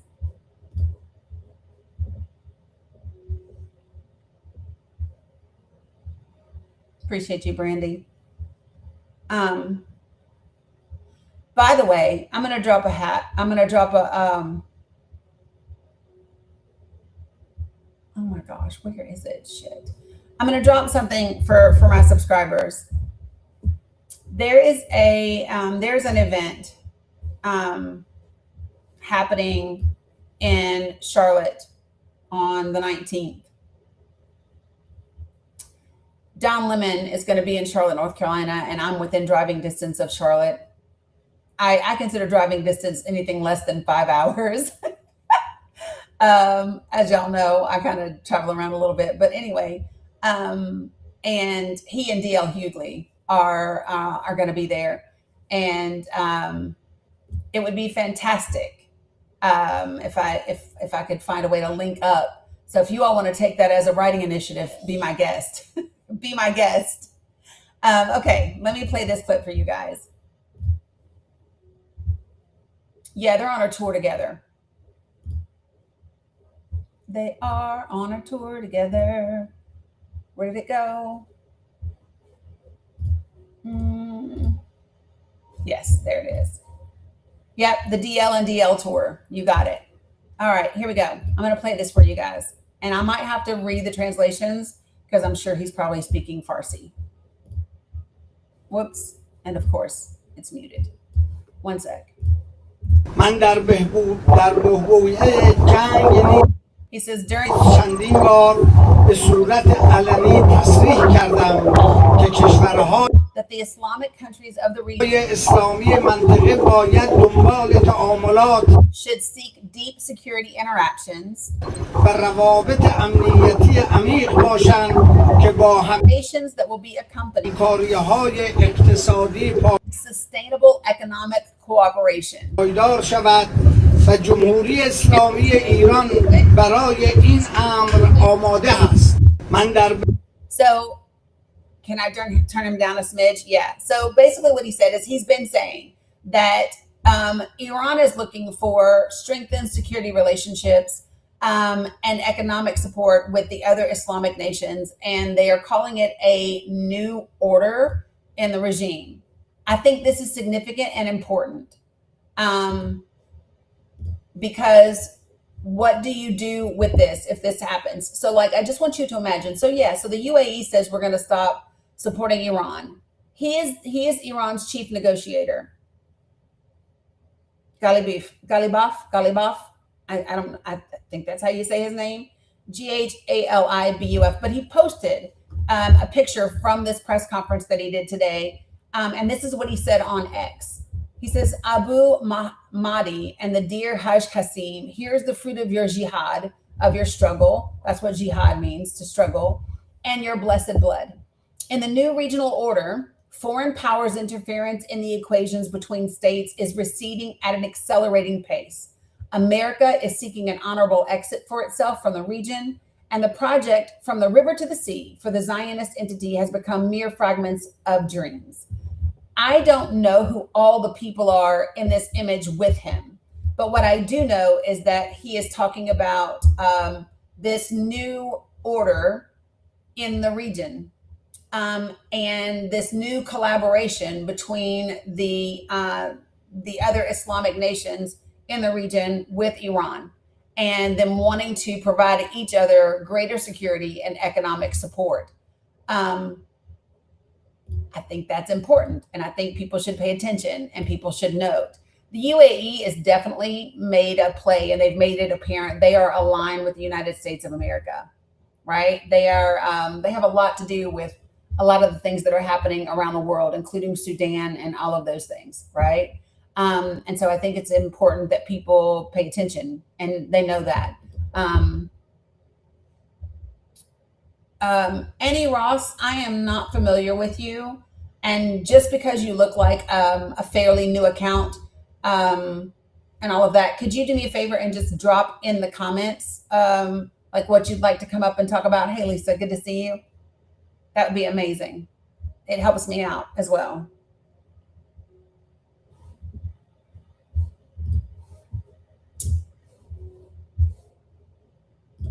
So y'all know that all the deadline for the memorandum of understanding expired without us doing whatever, right?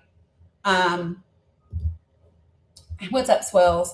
I also want to say that the Arab League, because of this deal with Ben Gvir making its rounds. So let me tell you what the Arab League has said. The Arab League has condemned Israel's announcement that it had begun establishing a facility to carry out death sentences against Palestinian detainees, warning that executions would constitute a war crime warranting international accountability. The bloc described the move as a dangerous and unprecedented escalation in violations against Palestinian detainees, saying it breaches international humanitarian law, including the Fourth Geneva Convention and its protocols, and the International Covenant on Civil and Political Rights, both of which prohibit the death penalty in occupied Palestinian territory and require protection of detainees from inhumane or arbitrary treatment. The Arab League said a death penalty law passed in March, combined with current preparations to build execution infrastructure, forms part of a systematic policy aimed at eliminating the Palestinian cause and turning Israeli detention facilities into sites for executions in what it called a flagrant violation of international law. Israel's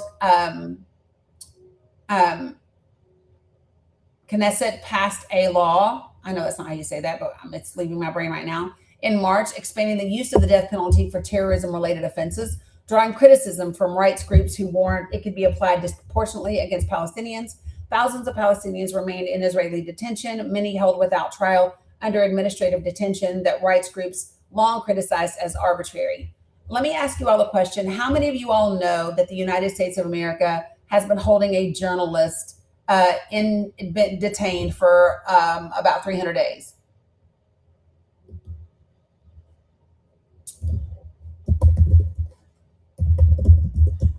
How many of y'all knew this? So ICE has detained Mexican journalist Carlitos Ricardo Parayas, and he has been in our custody in ICE detainment for over 300 after 300 days. Let me see this last thing. Well, shit. Now did we shoot him? Hold on a second. Hold on. Now I'm catching up. I was going to talk about this yesterday. I was going to talk about this yesterday, but then Mila was sick, so I didn't.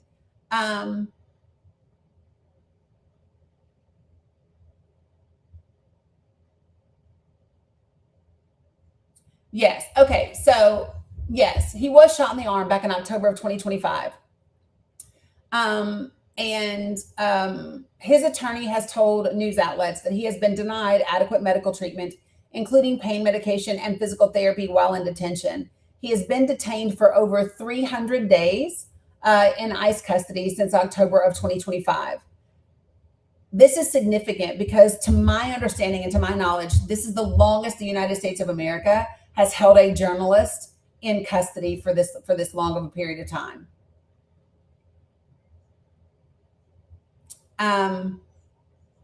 This is crazy because you all know that going after the press is a really, really big deal. And this is something that this administration has done. And the fact that they have now detained a member of the press for 300 days is absolutely wild. So it's not that I don't think that it's because he quote unquote knows anything. It's because they wanted to crack down on members of the press who were reporting on what was happening with ICE. If you remember back in October of 2025, held. Right. Yep. So his name is, I just gave you his name, Carlitos Ricardo Parias. And so in October of 2025, he was shot in the left arm by federal agents during an immigration enforcement arrest in LA. After initially receiving treatment at a local hospital, his outlets, and in case you're wondering what I'm reading from, I'm reading from an article from the Committee to Protect Journalists. And it says he hasn't been allowed to have, he hasn't been charged. He hasn't had due process. He hasn't done anything. And so he built a large TikTok following covering crime and immigration issues in predominantly Hispanic neighborhoods in LA. He has continued to report from detention via video clips recorded by his visitors, documenting alleged unsanitary conditions at the Adelanto ICE Processing Center in Adelanto, California. In 2025, the Los Angeles City Council honored his community reporting with a proclamation while he's still fucking detained. Wild, crazy work to me. So ICE did not give an immediate reply to this update, but yeah, what in the absolute hell? So, it's wild that in the United States of America, we are detaining a journalist for over 300 days without due process, without charges, without access to adequate medical attention, all of those things. So listen, Swells, I agree with you that it's normal for regular folks, not for journalists. It's not. That's not normal for journalists all around the world, except for in occupied Palestine. Do we respect journalists and their right to report and to do their job and all of those types of things, right? So this is significant here in the U.S. When we talk about, not for 300 days and counting. And so it's significant, especially because when you think about our Constitution, it specifically mentions the press. And so it's really important that we do talk about those things and that we draw attention to them. So for those of you all who aren't familiar with this, look it up. And all you have to do is, his name is Carlitos Ricardo Parias. What's up, Amuni?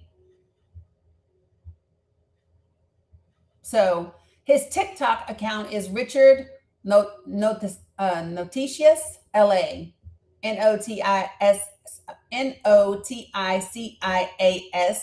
LA. And so he has been detained in an ICE detention facility for over 300 days with no due process, with no charges, and without access to adequate care. Yeah, that also made my list of things that I wanted to talk to you guys about today. So, I know that I can't cover everything that happens. And so I don't try to. I pick out the things that I think are truly really significant and things that we ought to talk about. And I try to pick things that not everyone else is talking about, because I think that, so for me, and you guys just tell me how you feel about this, I don't know that it's helpful for me to come on TikTok and talk about the things that everybody else is talking about, right? And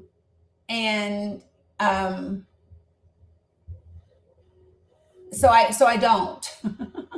I try to talk about the things that maybe other people aren't talking about, or talking about things that maybe other people are talking about, but from a different perspective, bringing it all around. Because for me, I think that what's most important is not that we talk about all these things. Oh, he was charged and then the judge dismissed them, but he's still being detained. Thanks, Jeff, for double checking that. But I think that it's more important to bring those things around. Like, we're going to talk about these things. And by the way, I don't know if you all saw that one of the individuals that, hey, Matt, that had been force-fed has come forward and given an interview. So do you all remember when I talked about the Guardian reporting about individuals that were being detained by ICE being force-fed?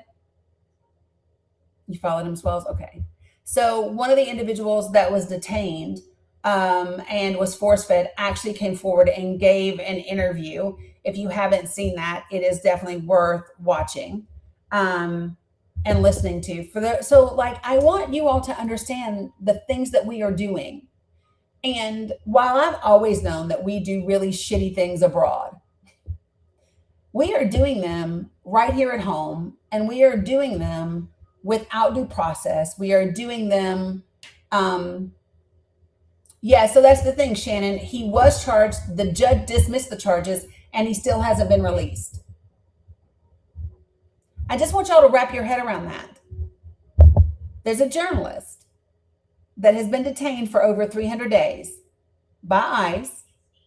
They brought charges. A judge dismissed the charges, and he is still being detained without access to adequate medical care and in unsanitary conditions in the United States of America, home of the free. Answer that to me.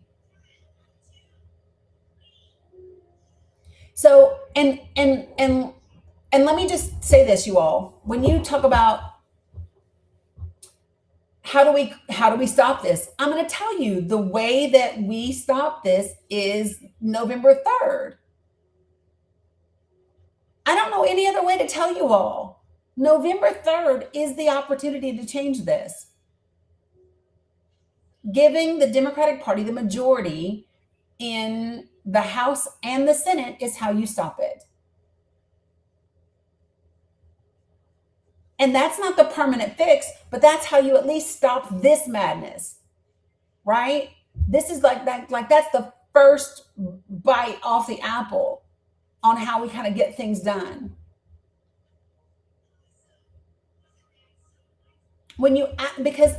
So listen, do you know what I started doing? I started looking up all of the different people that have been confirmed and looking at who voted yes for confirmation and who voted no, or who was a real wuss and didn't vote at all. Right? That's what I've been looking at. And it's pretty crazy because while Elise Slotkin did not vote to confirm Pete Hegseth, right? She absolutely voted to confirm Kristi Noem. Oh, thanks, Terry. Appreciate that.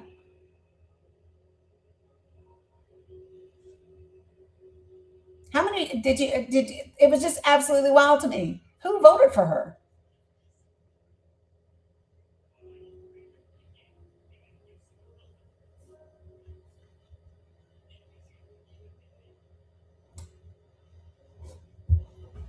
So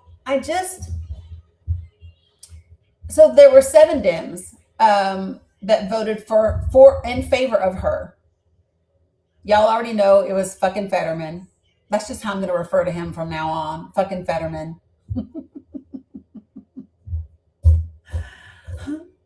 or a fucking failure, Fetterman. I don't know.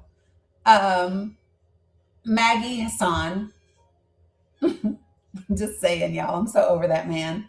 Which, by the way, did you see that he's not running for re-election as a Dem? Did y'all see that? She was CIA, actually. She was CIA. Elise was. Slotkin.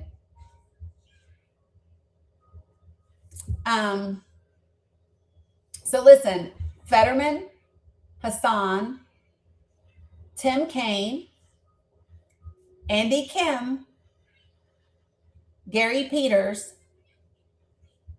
Jean Shaheen, and Elise Slotkin.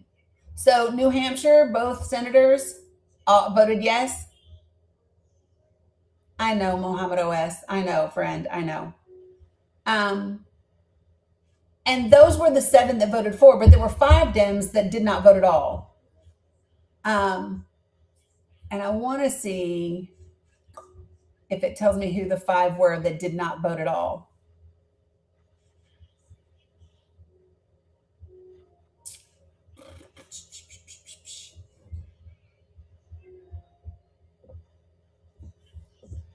Let me see. Oh.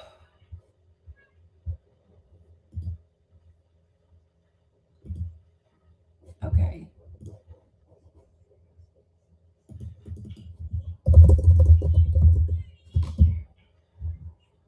Let me see.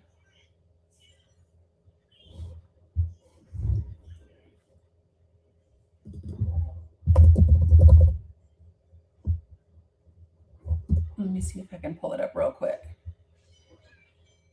Yeah, so here are the senators not voting. Okay. So Angus King did not vote for Kristi Noem or against, just didn't vote at all. Jeff Merkley didn't vote at all. Jerry Moran didn't vote at all. Brian Schatz didn't vote at all. Tina Smith didn't vote at all. Raphael Warnock didn't vote at all. And Ron Wyden didn't vote at all.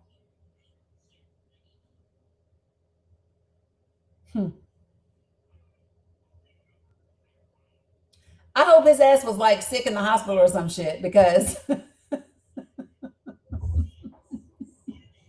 I just, like, what in the absolute hell? It's because that way you're not on the record.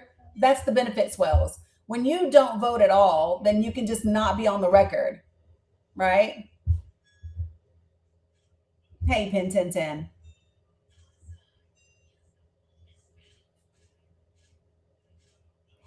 A protest abstain has to be done with a message or it's pointless. And to me, so here's my thing. I don't know that there is such a thing as a protest abstain. I'm trying to think, like, under what circumstances would I abstain from voting in protest, when I think the greatest protest that I could have when we're talking about confirmations would just be a flat out fucking no. And to me, I would think not only would it be a no, but I would want to get something as to record, on the record, as to my no, right? I would think that there would be like something like making and I don't know anything about Robert's rules. I don't know how that shit works, y'all, but my thought process would be, I need to, I don't know, make a point of order or some shit in order for me to be able to get something on the record as to why I was voting no. I just would think like there's something else. And right, B Action, this is why we should insist on transparency. And so I think it's really critical and important that we begin to hold them accountable for the votes that they do or don't do. And I don't think that that's something that people have been doing, right? Oh, I don't need to touch that.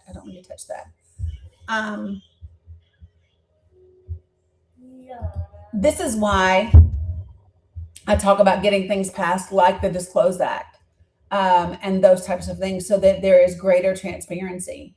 And I think that's really important that people understand that that there are many people in Congress that don't want transparency for a variety of reasons, regardless of the political party that they belong to. And so I just want to be clear, when people hear me say that we have to vote for the Democratic Party come November 3rd, I am not saying that because I don't think that there are any problems or issues within the Democratic Party. I'm not saying that. I'm not saying I don't think that there aren't people in the Democratic Party that need to get the fuck out. I'm not saying that either, because there are.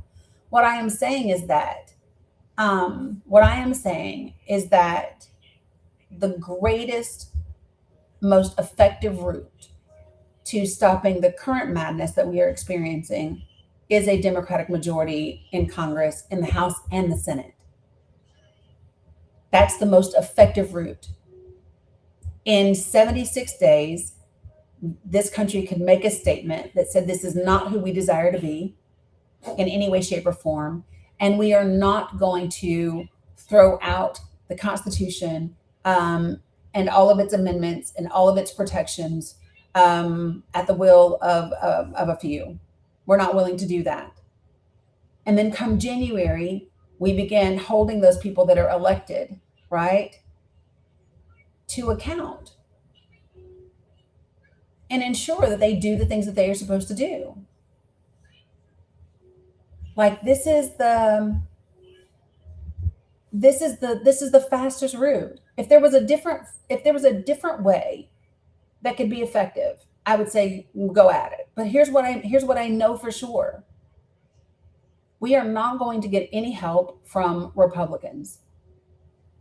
And why am I saying that? No, Fetterman's not up for re-election yet, Jen Ice. Why am I saying that? Because they've demonstrated it. Every single one of them has folded when it came time to show up for the people, all the way up to and including Cassidy. They've all folded to what this administration and what the higher ups have said. Right? And so if I know that, yes, you should still call. Yes, you should still write. Yes, you should still whatever, because they deserve to know how fucking wrong they are. And at the same time, I don't believe in counting on them.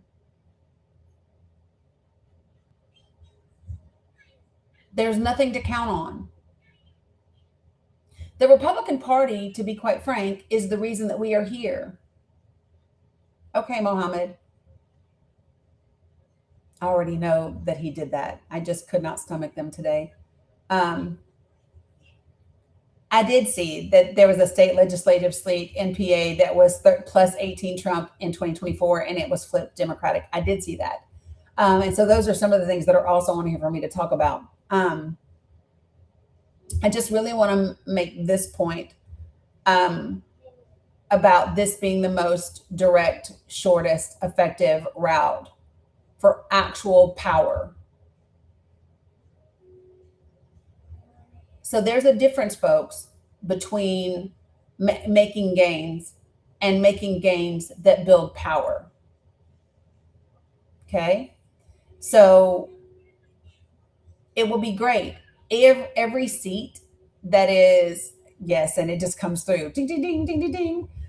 He does that. But let me just say this.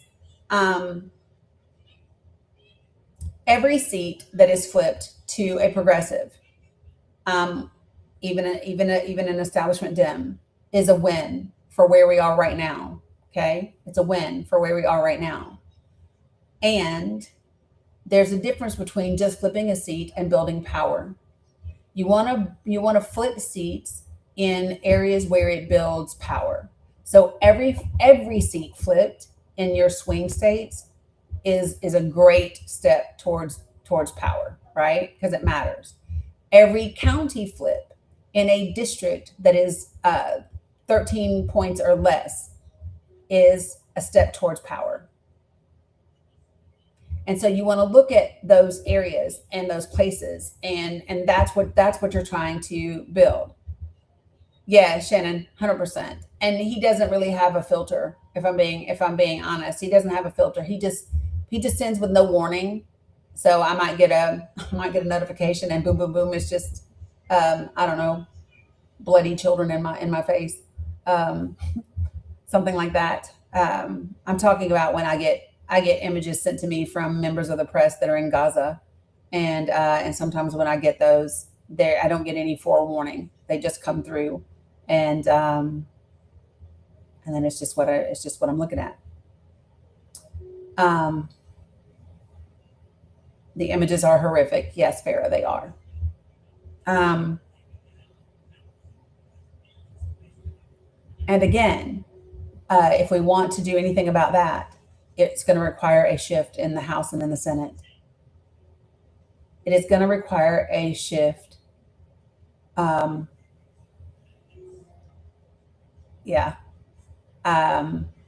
the House and in the Senate. Terry, and I have felt off. Yes, and you need county seats too, 100%, Kat. And we definitely need Board of Education, which reminds me, how many of you all are familiar with a cell phone company called Patriot Mobile? Are you guys familiar with this cell phone company? And I'm not saying this because they don't have cell phone service, because they do. But I want to talk about this cell phone company because it is heavily politically aligned. Oh, you guys, they recruit. They flipped school board seats, a shit ton of them in Texas. They are, yes, yeah. When I tell you that they are,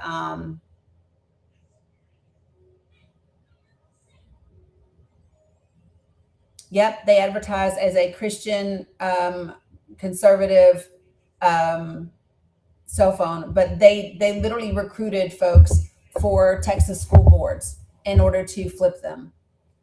Yes, like cell phones have a faith. Yes, Jeff. All caps, I agree. Too many people do think that voting is the final step, when in reality it is the very first step, right? We have to stay engaged and informed, right?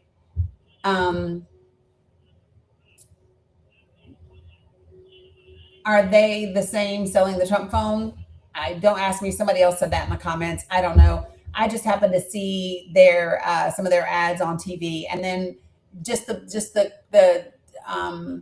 verbiage made me sit up and kind of pay attention. So like when you look at Patriot Mobile, it says wireless, built on faith, family, and freedom. Switch to Patriot Mobile for reliable nationwide coverage, blah, blah, blah, blah, blah. But then it says causes we support. And this is wild to me. But y'all, this is a cell phone. This is a cell phone company. And under it, it says causes we support, mobilizing freedom. And they have the NRA on here. They have Turning Point USA on here. They have Concerned Women for America on here. They have Embrace Grace, Warrior Rising, Gun Owners of America, Mercury One, Lifeline Children's Services, First Liberty, Family Research Council, Action, Soldier Strong, National Association for Gun Rights, Folds of Honor, thanks Brandy, Students for Life of America, Center for Renewing America, Council for Life, Intercessors for America, Helping a Hero, Carry the Load, Conservative Partnership Institute. I could keep going, but there's like a whole slew of them. Women for Gun Rights. Moms for Liberty is on here. That's who they've been getting for the school boards. Mom for Liberty folks. FLAG, which is Fly, Lower, and Gather. It's targeted for students. CPAC is also on there. Moms for America. Yeah, and this is a mobile company. No, this is them. This is the parent company. Yeah. Under mission, they have About Us, Our Mission. Then they have the First Amendment, the Second Amendment. Then they have the Sanctity of Life, Patriot Mobile Faith, Patriot Mobile Action.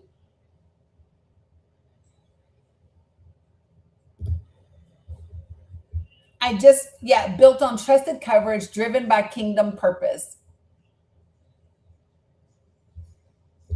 It is wild. And the thing that I want you all to understand is that this is not only is this a mobile whatever, but this is like I don't want to say front because it is a real company, right? But all of this money, they go to recruit people specifically for their agenda. So listen, this is what's so crazy. Remember, this is a mobile cell phone. Listen to what they said. For over a decade, we have delivered dependable nationwide coverage while standing for faith, family, and freedom. Every plan supports causes that put America first.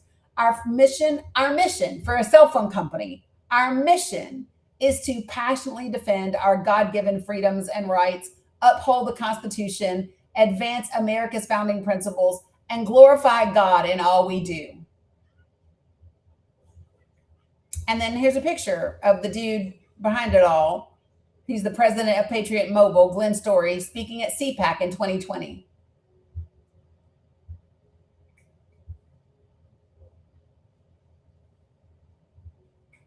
So the core pillars of their company is the First Amendment, the Second Amendment, the sanctity of life. I'm not sure how that aligns with the Second Amendment, but go ahead. And then military veterans and first responders. They literally are wearing Charlie Kirk t-shirts, courage and faith on the back. And they have one of their organizations is geared towards targeting students.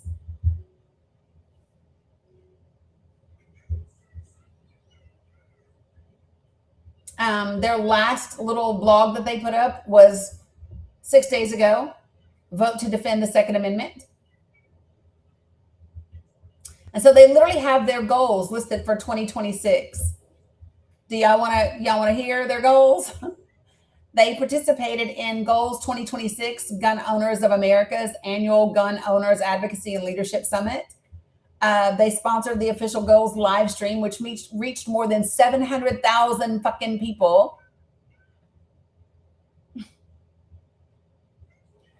And listen to what they said. McClintock says, they emphasize that the nation's future, quote, will not be decided by politicians or pundits, but by citizens who remain, quote, resolute and organized and determined and unshakable in defense of all of our God-given actual rights that the Second Amendment exists to protect, end quote.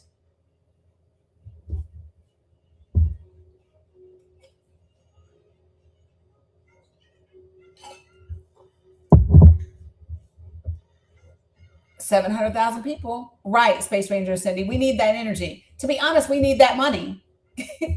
Like, that kind of money is crazy. Yeah, I'm sure they do. I'm sure they use everybody's towers. But yeah, this is the thing.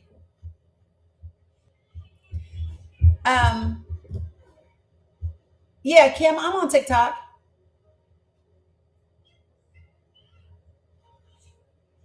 You recently saw a commercial for that Patriot phone, and Kevin Sorbo was in the commercial. Girl, I don't know who Kevin Sorbo is. I have to look him up.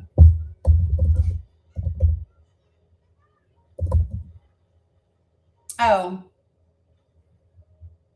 I see his face.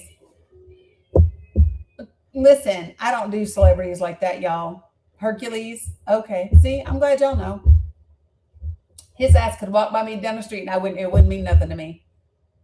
I'm not really starstruck like that. I don't really do. I don't have a lot of time on my hands, y'all. But I wanted people to know, you only know because your dad watched it, fair. But I wanted people to know that this is the length to which they are willing to go.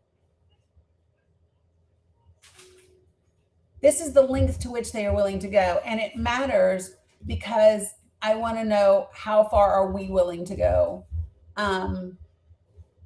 in what we do, right?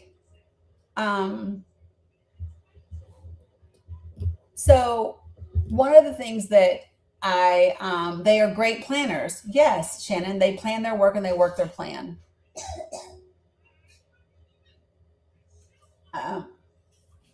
Small, because you had a bigger one earlier today. And I'm just letting you because I want to get rid of it. How did they come to exist? I don't know, but it's been more than a decade. So if I were a betting girl, I would say they came into being right around 2015, 2014, when they were putting together this plan for what it was going to look like for a 2-term president that was going to be Republican. There was a plan, there was an agenda for what they needed to accomplish, and all they've done is revamp it. All they've done is pivot. All they've done is, oh, well, we hit a little bump in the road. The bump was Biden. They hit a little bump in the road. They adjusted for that bump, and then they kept on pushing. And that is something that progressives don't do, and they don't do well enough. Yeah, babe. Yeah. What, honey?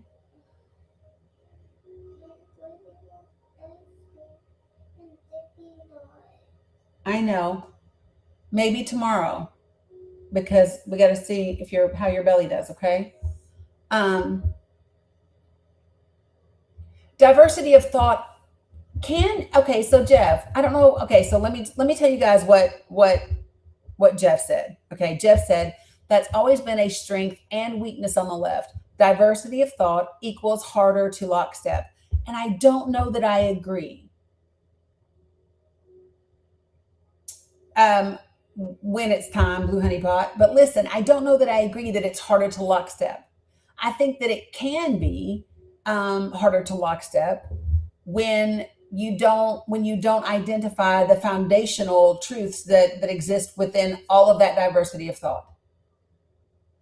Right?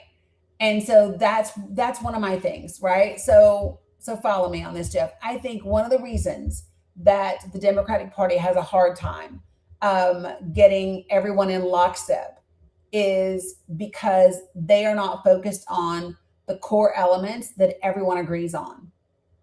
And so if you were to ask someone today, what are the core values of the Democratic Party? I don't know that you would get the same answer if you ask 4 or 5 different, people within the Democratic Party, even leadership in the Democratic Party. I don't know that if you asked Elizabeth Warren and Bernie Sanders and Kamala Harris and Hakeem Jeffries and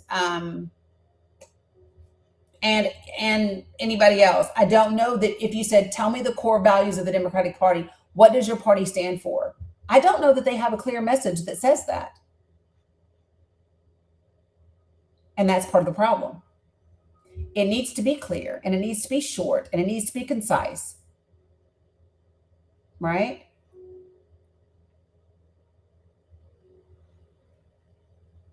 Right, because they don't have one. You said, no, they don't. You looked. Okay.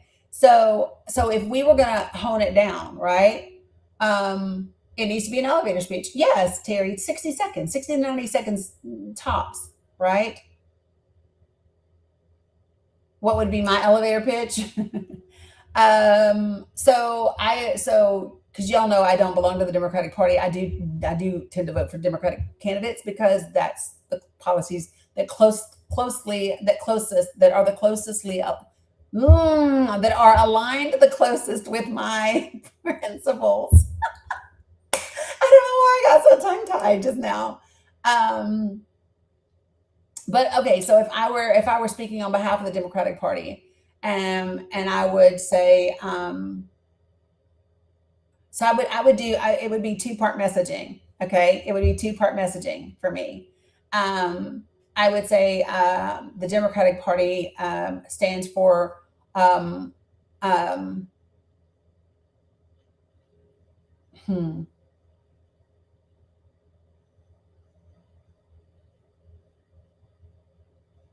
I want to see what word I want to use for this particular thing.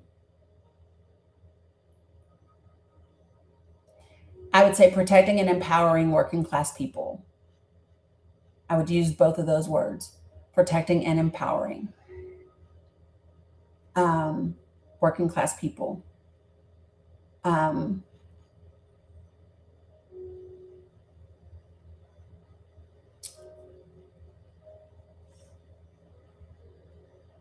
Terry. So listen, hold on, y'all. You asked for my damn elevator pitch. Shh. Okay. Okay. So I would say protecting and empowering working class people. That would be first and foremost. And then I would say, what, baby? Okay. I'm almost done. Okay. Okay. Love that. I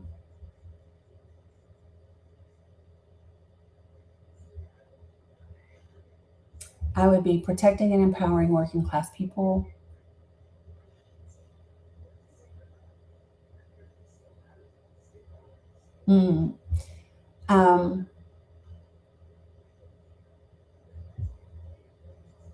Securing and strengthening the position of the United States globally, because that's lacking right now. Nobody cares about humanity first, you guys. It's not a winning message. Humanity first is not a winning message. I wish it was. But listen, how do I know humanity first is not a winning message? Because we're all watching a fucking genocide play out, not just in Gaza, but in Sudan, in Congo. It's not a winning message. I am talking about messaging that appeals across the board. So first, it would be protecting and empowering working class people. It would be securing and strengthening the position of the United States of America globally, because we need that. And then third would be about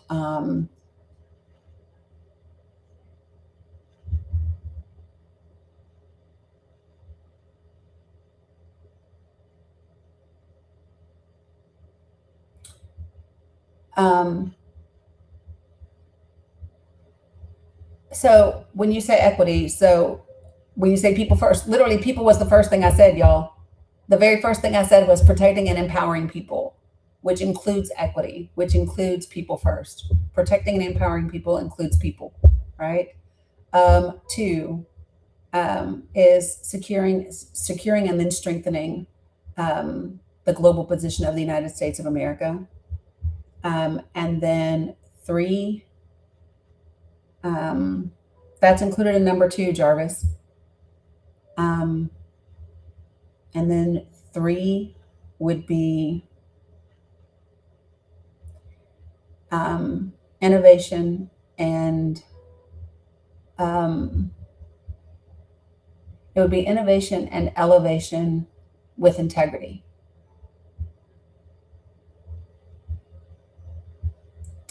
Innovation and elevation with integrity. And so, you know, what we have right now in this country is a lot of innovation and elevation, but it lacks integrity. And when it lacks integrity, it's at the cost of the people. And so that automatically addresses affordability, right? Because if we pursue innovation and elevation, and it's rooted in integrity, then people don't get price gouged. Then corporations don't have 500% profit margins, and people get hurt, right? Exactly, Cindy. And the cost to the planet. We do it with integrity. And so those would be, if I were going to establish a revised, renewed Democratic Party platform, those would be the three principles: protecting and empowering working class people, securing and strengthening the United States position globally, and three, innovation and elevation with integrity. Those would be the three things. Now, what's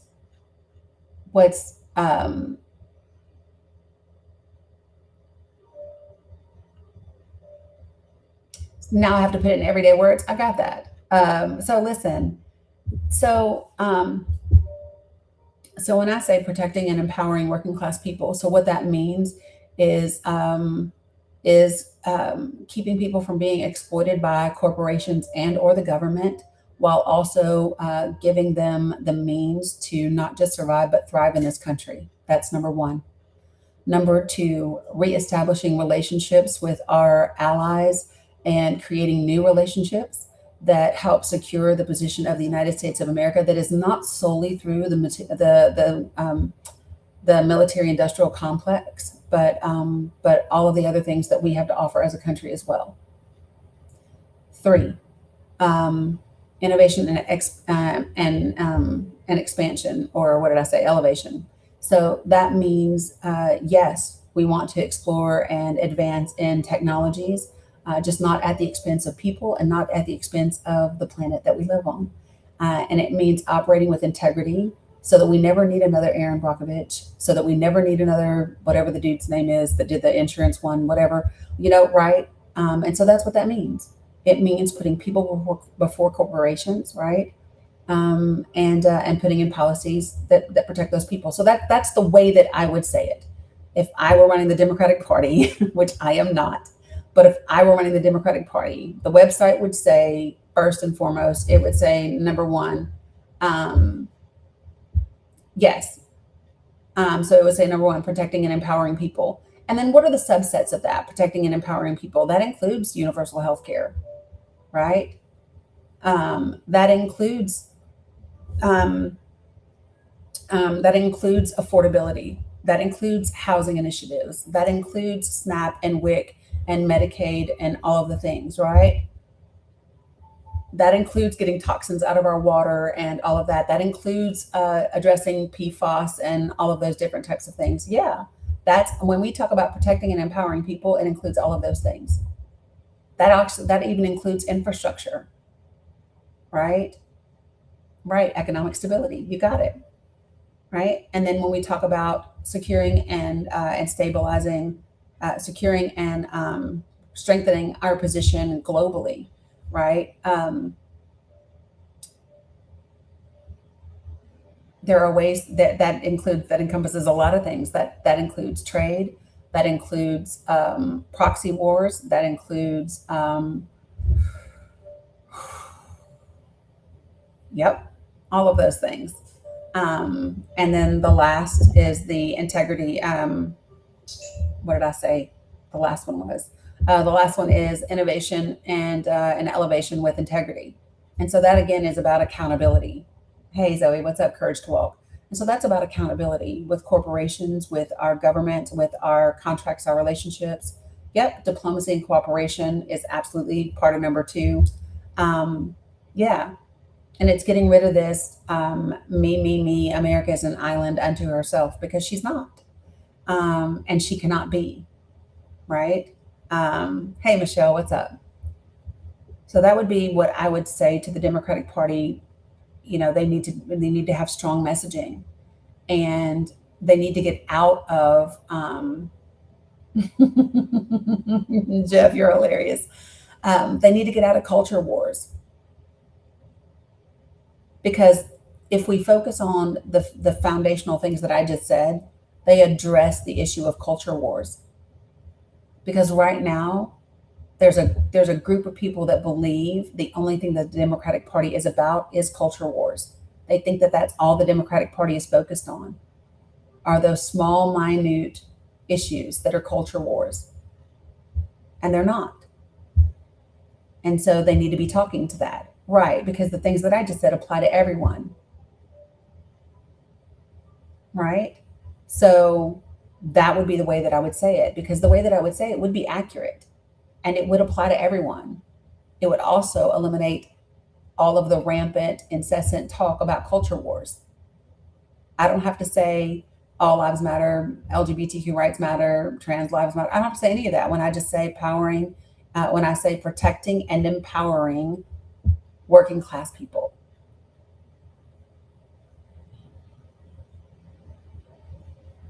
And the reason why I didn't say protecting and empowering rich people too is because they don't need protection. That's what their money buys them. And they don't need to be empowered. They already have too much fucking power. Now that doesn't mean cause harm to them. There's no discrimination against rich people. There's definitely accountability for rich people's companies and rich people's actions, though.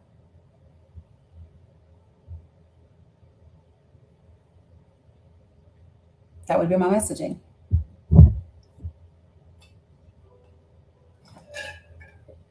And that's how I would take it to people, and that's how I would present it to people. Yeah, rich people will be fine.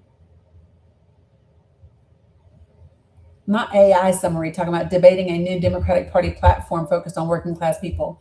Imagine that, AI. It's a great summary, though. Great summary. Yeah.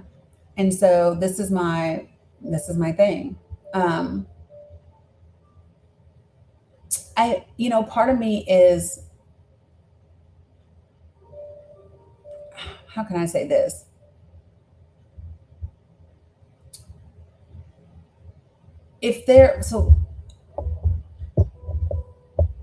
Because of some of the work that I was doing in 2022 and 2023, there were some opportunities that had come my way in relationship to the Democratic Party. And since I started talking about Palestine and Gaza, those opportunities have gone away. I don't get, they just dried up. No conversation about them, nothing, just dried. And there's a part of me that is sad about that. And there's also another part of me that says, if I lose an opportunity because I'm standing up against a genocide, then it's not an opportunity that I want. And it's not people that I want to do opportunities with.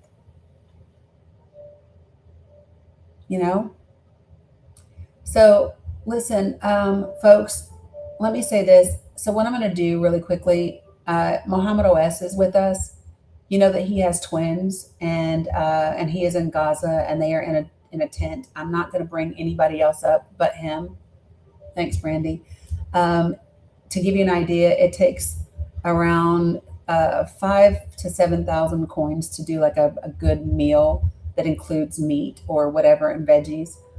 So if you guys have anything that you would like to gift, please do. But I'm going to bring him up for just a little bit. I don't know how to tell him to stay on mute, but I need for him to do that.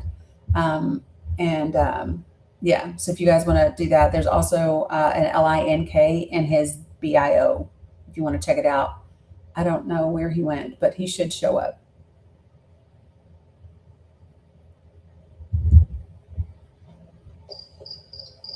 Salam, Dani. How are you? Salam, Mohammed. Y'all hear the crickets in Gaza? Miss you, Dani. Miss you, everyone. Miss you too, Mohammed. Dani, in Gaza, no good. In Gaza, in the fire bomb, fire. I know. And Dani, no good thing in Gaza. I know. I am so sorry. Children and women, Israeli children and women, and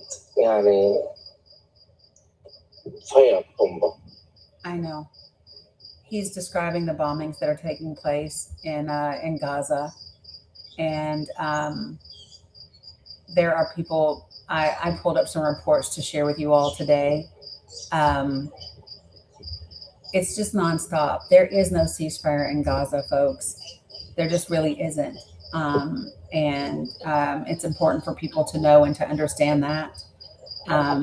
There's a lot of sickness. There's a lot of rat infestations, insects and things like that. He's showing you inside the tent right now. So appreciate you guys helping out. It's been a while since he's been on the panel, and Dani.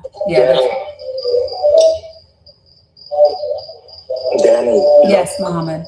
Look in Khima. I see the tent. No good in Khima. Yeah, I see. No good. Look. Yeah, the tent is Look. Yep, I see, friend. I see. No good. I know. Look, I know. I am so sorry, Dani. No good. And حسبي الله ونعم الوكيل. I am sorry, Dani. I'm sorry. It's okay. It's okay. It's okay, Mohammed. It's okay.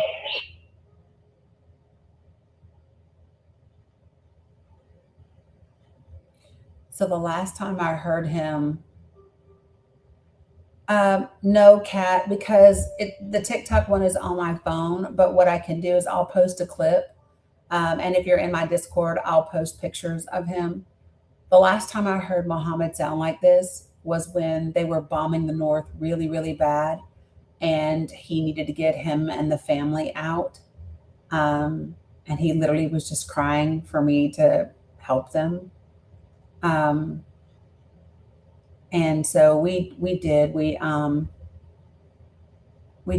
some money and got him a truck and got the family down to the South. But yeah. So, guys, you can also help directly. He has an LINK in his bio and also in my link tree. So for those of you guys that are over there, I see you, Jamie. For those of you all who are over there that want to help out, you can go to his LINK and help him out directly that way. So there's two ways: TikTok coins, because they can convert them into crypto, and they can use them. And then the other way is direct support. It's in his bio, and it's also in my link tree if you want to be able to help. He's got two twins that are 8 months old now, Hatham and Halia. And then he has Osama, who is 4. Little boy Osama, who is 4. His mother lives with him. His sister lives with him. His brother was martyred during the G-side. His father is also there. His father used to have a job at a hotel, but of course, that's not a thing anymore. So yeah. Thanks, Kat. Appreciate it. So those are the ways that you can help, folks. Yeah.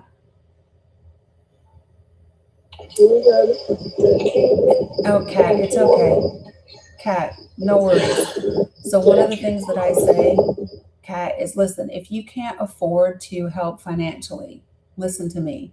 Your energy, your heart, your prayers, all of that stuff that you feel, this is my personal belief, is that your desire to give will be met by somebody else that has the financial means. I just believe, because money is energy. Yeah, he is. Money is energy. And so when you give out that energy, then it will get met with somebody who has the means and the ability. Okay? Just so you know. Big fucking W to all of the gifters today. That's really helpful for him. Yeah. So, I haven't heard him this sad in a while, which makes me almost scared to open up my WhatsApp, because he messaged me earlier today, but Mila was not feeling good and she wanted to snuggle, and so I didn't open them at the time. I didn't get in my messages. Yeah, he's almost always smiling. Butter's house, he almost always is. The other thing that you can do, besides monetarily supporting, is apply pressure to our members of Congress on every side of the aisle. We are committing war crimes by supporting Israel, according to our own law and according to international law, and it matters. It matters. And I don't know about you all, but this is not who I want us to be. I don't give a fuck who we've been. Maybe this is who America's always been, and largely historically, that's accurate. but it's not who we have to be moving forward. We can choose not to be that moving forward. We can choose.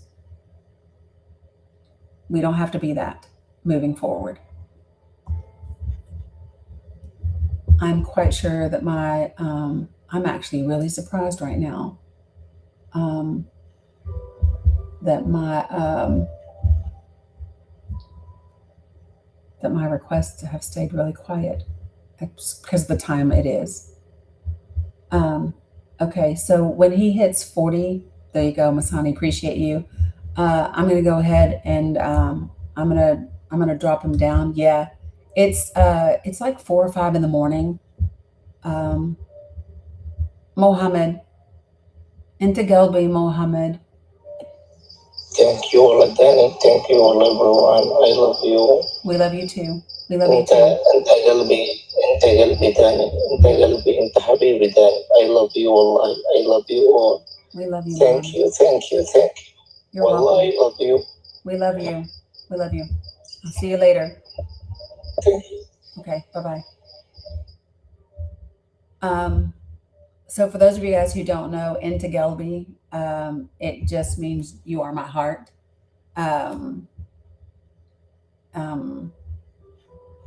Yeah, it's another way of saying I love you. Inta Gelbi is you are my heart. Wala is a lot or so much.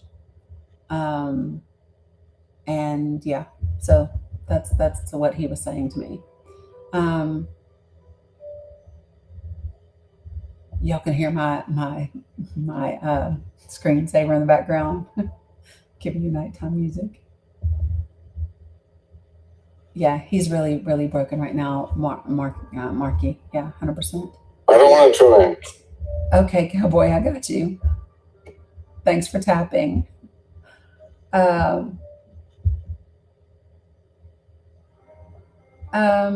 Okay, so Spicy Rick, did you mean to request up?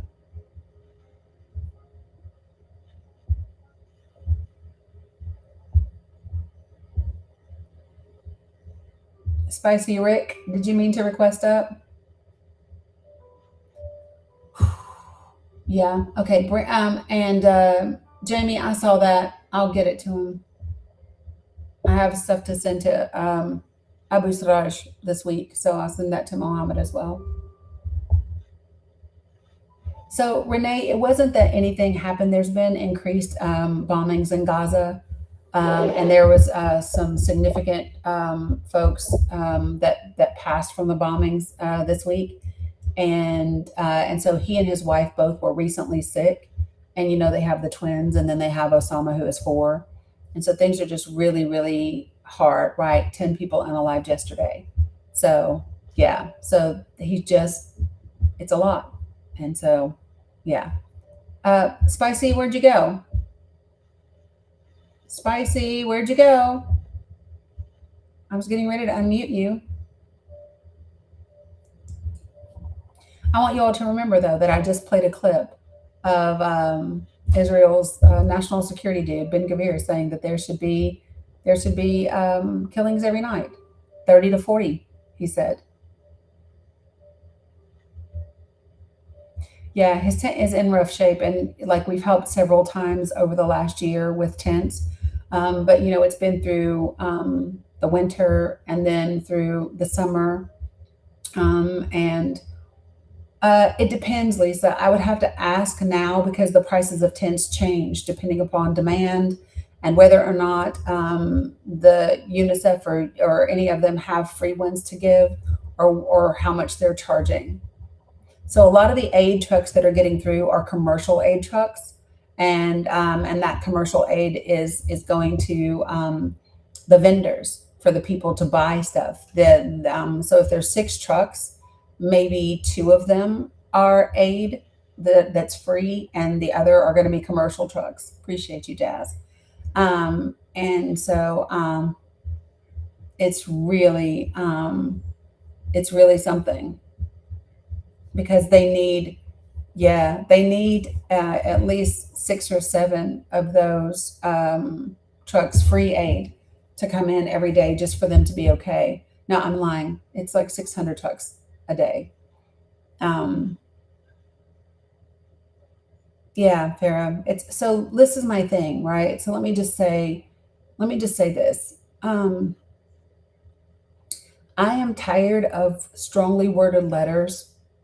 I don't want to see any more like rebukes or just statements. I would like to see one of the countries in the United States of America issue sanctions against Israel. Israel needs to be sanctioned, and aid needs to stop going to Israel while they are illegally occupying Palestine, while they are illegally occupying Syria, while they are illegally occupying Lebanon, right? They should be held to account. Period.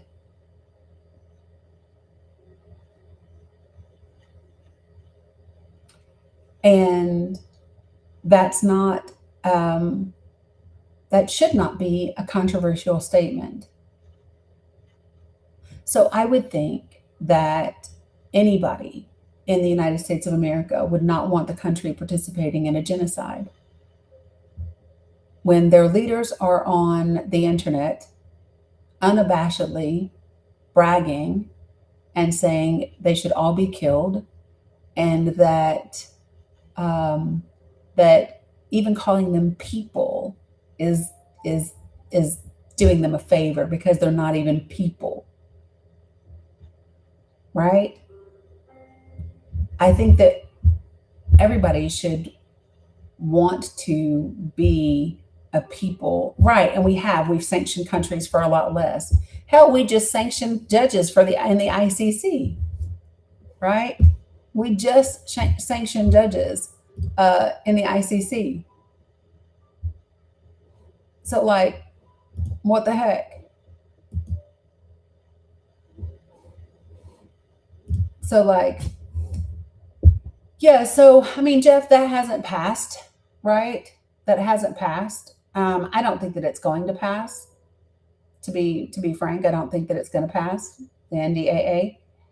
And I think that if we want to make sure that it's not going to pass, then there needs to be a Democratic majority in Congress. Yep, that's what needs to happen. And everybody needs to still be writing. And listen, it's not just about writing and emailing your elected officials. It's about putting that stuff out to the press, writing letters to the editor. All of those things actually matter. They don't like bad press. They don't like it. Write letters to the editor, hold them accountable for their votes and for their actions.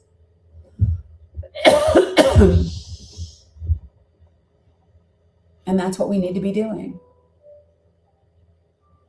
Part of my concern is that Americans are going to have to be so, I don't want it to take,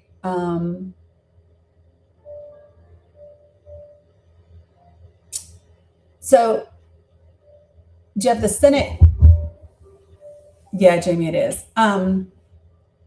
So here's the thing. I don't think the Senate's gonna, so they didn't keep that section. What they did was they wrote a different version is what the House did that they passed. But I think it's really important. So listen, what they don't like, because listen, if you contact your representative, which you should, but if you just contact your representative, that communication is just between you and them, and no one else knows.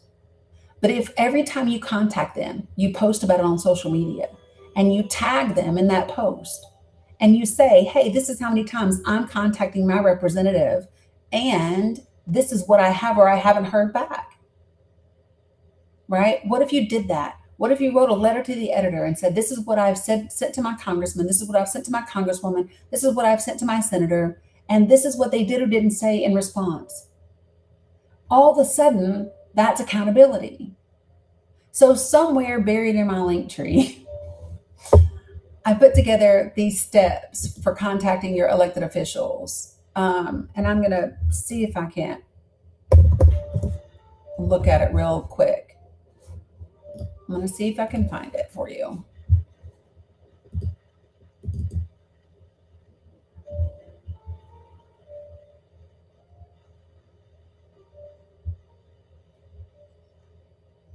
Yes.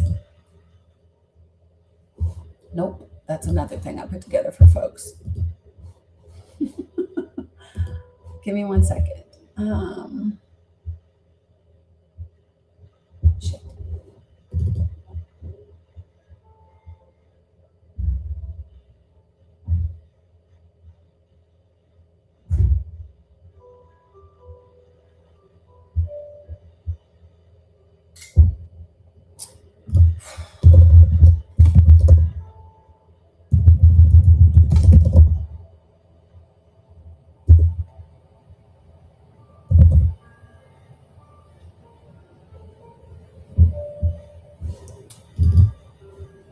Ha! I made a graphic. I found the graphic. Okay, are you guys ready? So this graphic is somewhere in my link tree, and what I will do is I will boost it for you guys so that you can see it. But it's steps for emailing your representative. So step 1, write a clear, concise email to your representative with a specific ask and a request for a reply. So you need to ask them to take an action or not take an action, and then ask them to reply to you. You want a reply. Always ask for them to hear, for them to reach out to you. Okay. Step 2, take a screenshot of the email, including the to and the from and the date information. So that way you can prove this is when I sent it, this is who I sent it to, this is the date that I sent it on. Then you post that screenshot of the email to your social media channels and you tag your representatives in that post. Okay. Step 4, after 3 days, post the reply or the fact that you didn't get a reply to your social media, tagging that representative and your local media outlets. And then step 5, repeat as necessary until your elected official responds appropriately. So these are the 5 steps, and it's in my link tree, but I will put it in there again. Yeah, I did this like literally, I don't know, almost 2 years ago now. But anyway, but that way, because here's the thing, what they hate is they hate to be held to account publicly. They can't stand it. They do not like it. Let me see if I can.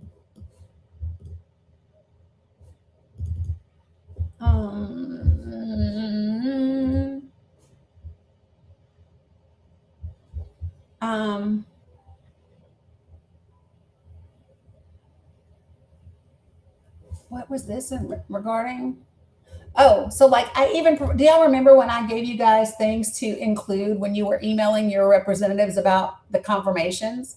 So this is another document that I did for you guys. Yep, Geo, way back at the beginning. And so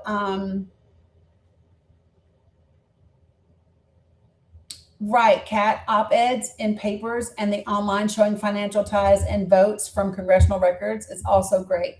So one of the other things when we were talking about, because we knew that the cabinet members that were going to be nominated were going to be really shitty, right? When we saw Matt Gaetz, when we saw Pete Hegseth, when we saw Kristi Noem, Pam Bondi, Linda McMahon, all of those individuals, we knew it was going to be horrible. And so I had put together, and this is so these 3 things are really great to include when we're looking at all different types of nominations, whether they are for judicial appointments or the cabinet. But I'll share with you what the 3 things I said to include were in this. Number 1, the Constitution. The United States has maintained a successful experiment of democratic governance by adhering to the ideals outlined by the founding fathers. Those ideals include a separation in our branches of government to ensure a system that includes checks and balances. Article 2, Section 2 of the Constitution specifically outlines your responsibility, this was to our senators, to appropriately vet and confirm the appointments of the president. Number 2, national security. Ensuring the safety and security of the country is essential. Background checks and thorough vetting are critical for the individuals filling the top positions in our government. And point 3, while many politicians may treat their position as their personal career and govern themselves as if their assent is the only thing that matters, you represent the will of the people. The people elected you to represent them in your role as outlined by the Constitution. We rely on you to do your part in ensuring the success of our democratic constitutional republic. So those were the 3 things that I recommended. Attorney Dye likes Dani. I like Attorney Dye. That when we are emailing and our senators with regard to our nominations and things like that, that we remind them of. These things are important. This is the role. It was outlined in the Constitution for a reason this way. And the fact of the matter is we have a Senate that is compromised, significantly compromised. When it comes to foreign policy, it's compromised with Israel.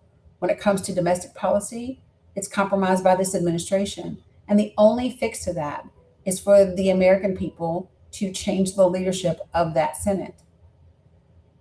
And it doesn't mean that the Democratic Party is perfect with their senators. It sure doesn't. But what it means is this is the first step to correcting our course that we are currently on and ensuring that we arrive at a different destination that includes full protections of rights for people, following the Constitution, all of those things, right? And so that's the part that's incredibly important. On this app and out here, people like to automatically say, "Oh, you're blue, you're left, you're this, you're right." Let me tell you what I am. I am balanced, and I am for accountability on all sides.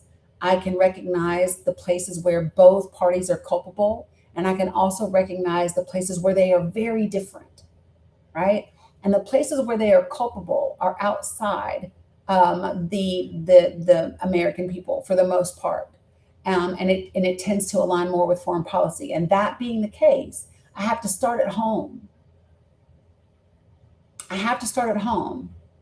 Appreciate that. And so that's really important that we understand that we have to actually kind of take this thing step by step. And it doesn't always feel warm and fuzzy. It doesn't always feel great. But as long as we are making gains and we are making progress, that's literally the path forward. And that's what sits in front of us right now, right? There is no microwave solution to where we are. I wish there were, but there's not. It's going to be a shit ton of work, a lot of really hard conversations, right? But we can do this. We can do hard things. And ensuring the safety, security, and the existence of our country as a stable, democratic, constitutional republic is going to be a hard thing. And it can be done. It can be done. And that's the thing that I want you to remember at all times and always and all things. Right? Yep, it's a marathon for the rest of your life. And how do you run a marathon? 36,000 steps at a time. One step, repeated 36,000 times. That's it. And so every day you have to do something that is one step. And what does that look like for you? Because it's going to look like something different for everybody. So like, y'all know me. I like to be as transparent as I possibly can. I did not feel like going live today. Number one, I had Mila's shit that she picked up last week. So like on Sunday, I was vomiting and had diarrhea on Sunday. I know that's TMI, but it's true. And then I've been nauseous. Today's the first day that I haven't had nausea all day. And then I've been taking care of her. So that means like being up at 4 a.m. or whatever. Shut up, Veronica. No, I can't. And just tired, right? And so, but so resisting 47, remember this, that's third circle. And so now what we do is we figure out how to up that number before now and midterms, right? I will say this, she did eat a tiny bit for supper and didn't. As long as I make it through the night and she doesn't vomit and throw up, that means she's on the path forward. Okay. But I needed to do what I needed to do. And let me tell you what, I believe that I was supposed to go live tonight. I do. And I think that I was supposed to go live and Mohammed OS was supposed to show up here when nobody else was here. I do. I think that, there's a lot there's a lot of work that I have to do, which, by the way, I don't know if Cat Whisperer is in here or not, but I don't know that she knows she has access to upload the rest of those documents, but she does. So those are things that I'm going to work on this week. Yes, and 100%. Yeah, Matt, I appreciate you guys being here. Listen, you guys, Project for the People has almost 1,500 people in it. And we are in almost 550 counties across the country, which is almost 20% of the counties in this country. And we are in all 50 states. And I don't give a shit if it's just one person in one state. In 4.5 months, using just social media on a platform that does its best to restrict me or restrict visibility, right? That's a hell of an accomplishment. And you all are doing the work. I saw somebody post today that they just got door knockers from Project for the People. And I love that, right? So however you are out here doing this work, this is what we got to do, right? I want you all to remember that this Friday night, I will be on Sirius XM Progress, channel 127. That's their Progress channel. I will be on the 7 o'clock hour, I think right around 7:15. It is the Dean Abdallah show. I'll be on with Joe Sudbay again. And I'll be talking all things politics, including Project for the People, and just kind of what we talk about on here, and all the things. So just tune in if you can. If you don't know what Project for the People is, go to makingamericatruly.great.com. Take a look, take a read, see what you think. And if it sounds like something you can get behind, sign up. You'll get an email from me. I really do, even though I'm tired sometimes, and even though sometimes I feel like, fucking A, is it even making a difference? And that does happen. I do believe in the work. I do. I believe in the work more than I believe in anything else. And we just have to do what's necessary. As long as each of us continues to expand the information in our communities. Oh, Eric, it's not about whether I matter. It's about whether the work is mattering. I'm not even familiar with what that is, Kat. I'm not even familiar with what that is. So I was talking to a friend of mine today, and she said, "Girl, what do you do besides like working the kids?" And I was like, "Nothing, working the kids." Working the kids. And so I'd be down for it, Kat. Have them reach out to me. Both of you guys are telling me about different podcasts. Here's the thing.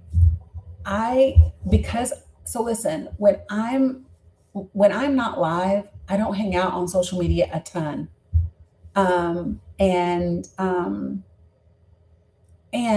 I don't listen to a lot of different podcasts and whatever. I just don't have the time. So here's what I will say to you all. Feel free to organize me joining a podcast somewhere. Feel free. Feel free. Reach out to my mods, whether that's Cam or Sandy or Veronica or Witch. Feel free. Set that shit up and we'll make it happen.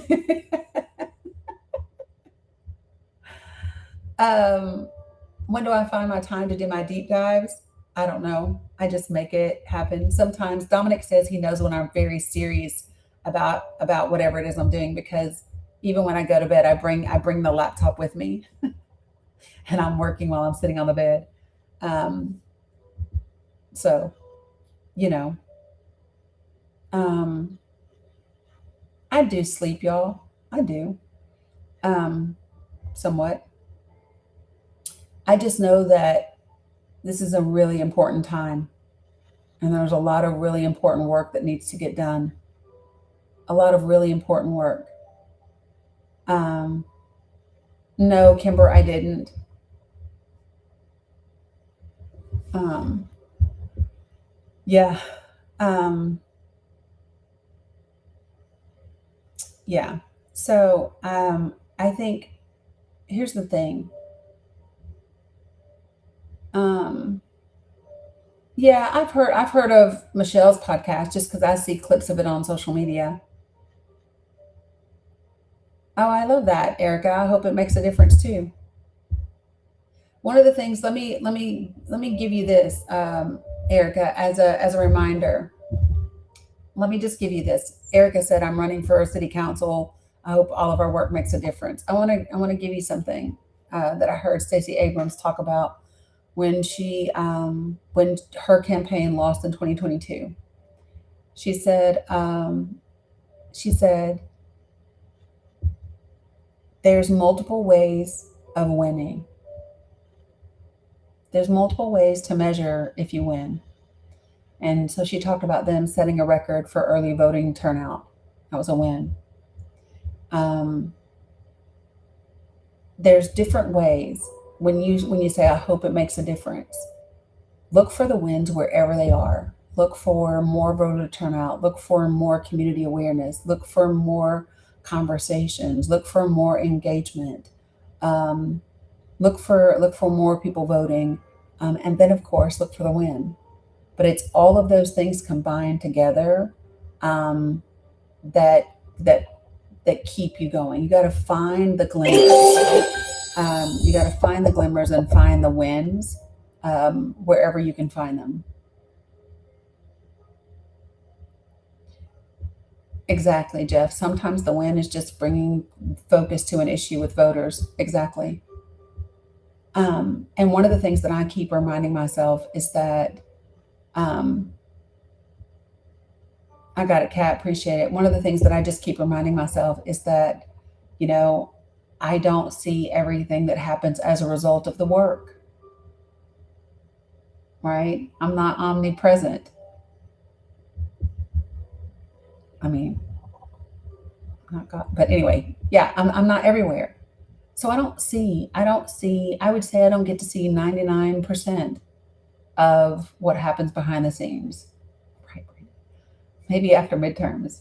And so I remind myself of that, you know, I remind myself that I don't get to see every ripple. Yeah, Veronica, that's what I was just debating on. I think so, just because I'm not sure if I'm going to have to take her tomorrow or not. So I'm going to send in an email and I'll just let everybody know early in the morning, like what the deal is. Yeah, I taught you how to have a real conversation with a conservative. I love that. I love that.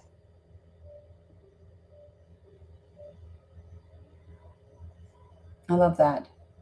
So, can I ask you guys to do a favor? Can I ask some of you guys that have been with me the longest, or even if you're new, I don't really care how long you've been with me. Will y'all do me a favor? If there is something meaningful that you have gotten out of being on this social media platform with me, if there's something that you've learned, if there's something that you've implemented, if there's something that's like made you have a shift, um, could you put something together that tells me what that is? Like if you want to type it up, that would be amazing. If you want to record a little video, that would be amazing. But I would love to hear that. I would love to hear it. That would be amazing. That would be really cool. That'd be really cool. Hey Kat, I saw you tiptoe your way in here. As many as you got. Kat, I saw you tiptoe your way in here, babe. Did you see the invite? Because it went to your email address for the Google Drive several days ago.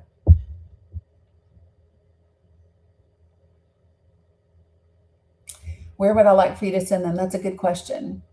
No, Renee, I'm not leaving lives. No.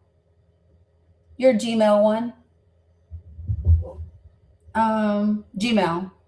That one. Okay, where should I send these to? Where can I have you send these to that would be the most effective? So you can tell me when you send it to me whether you want the video to be shared with others or not. How about that, Letty? Yeah, no, I'm not going anywhere. I think so. Listen, I'm going to tell you. So let me just tell you. Sometimes I think it would be helpful on the days when I'm feeling like really shitty. I could just go and listen or read you guys' words. Somewhere I actually read messages. Yes, Veronica. Somewhere that I actually read messages. Dear God.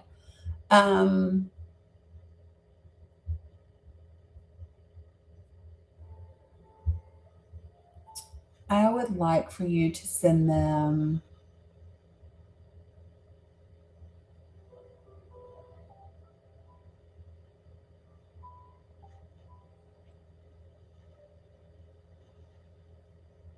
I'm thinking about like which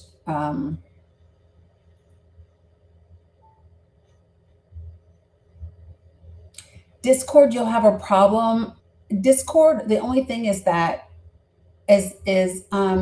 so listen, here's what you would have to do if you're going to do a video in Discord, because they have an issue with like the length of your video that you can do. Hey, Doug. So what I would say is yeah, Marky, that's what I'm thinking.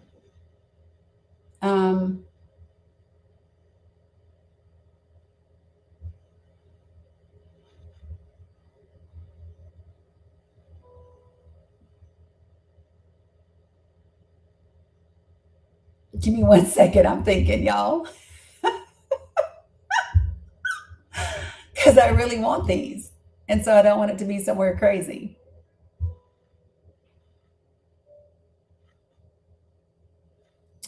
Ooh, that's a good idea. I don't know how many people, some people might not use it though. Coolest mom ever.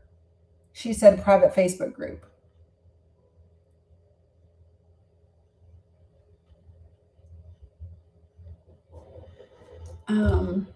Okay, so let's do this real quick.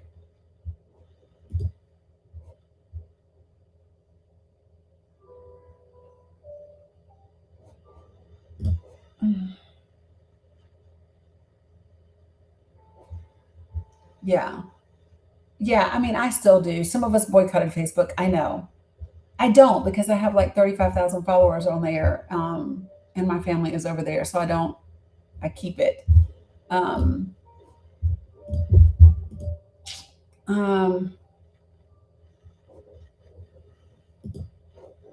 Okay. All right. Oh, you remember when Facebook was just for the edu email address? I do not remember that, sir. I was late to the party. I was late to the party. So I'm going to test something really quickly, because I just need to see where this email goes. Give me a second. And then I think this is the one that I will use. Give me 1 second.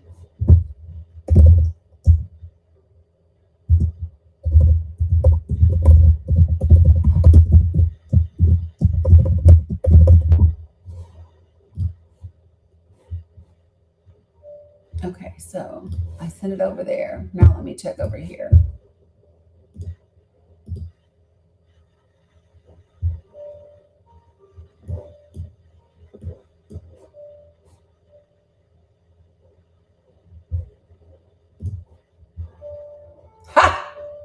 it did go there.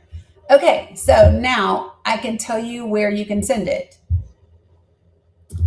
You can send it to Dani. Oh, that's a good idea. That's a really fucking good idea, funny face. Hold on. That's a really good idea. I like that idea better than what I just did. Give me a second. This is great. What you just said is great.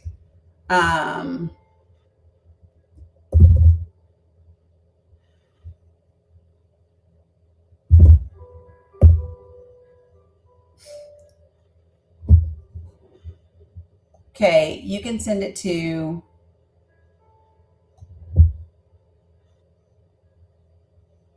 Danikins, Danicans, Danikins at, hold on.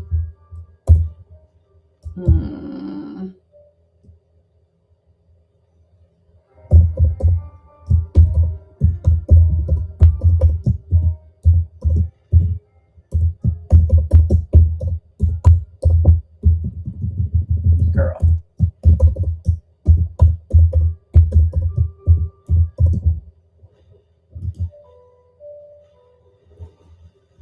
Complete the puzzle. I'm completing the puzzle. It's verifying if I'm human, which I think I still am. Okay, so you can send it to Danikins at proton.me.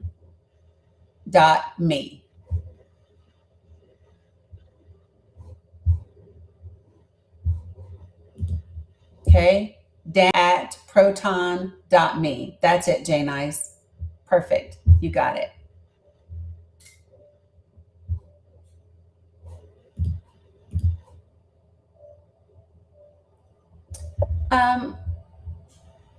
John Lee, you want to come to the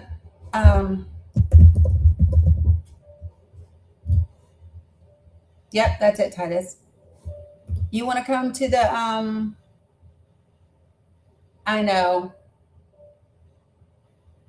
You can send it from any email. It's just an encrypted email.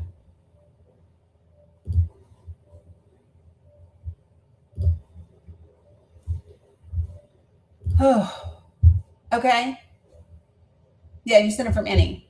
So there you go. Danikins at proton.me. You got it, Letty. That is it.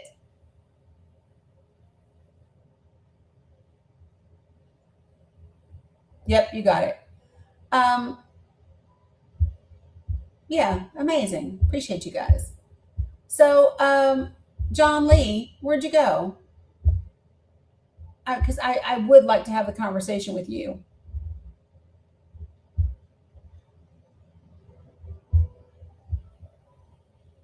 John Lee, where did you go?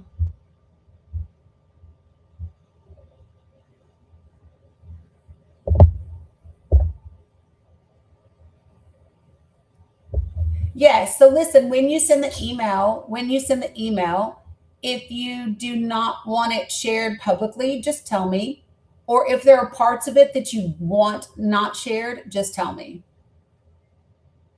So Penny GF, what I asked, people were saying in the comments things that they had learned from me or whatever. Like somebody was like, you taught me how to have a real conversation with a conservative.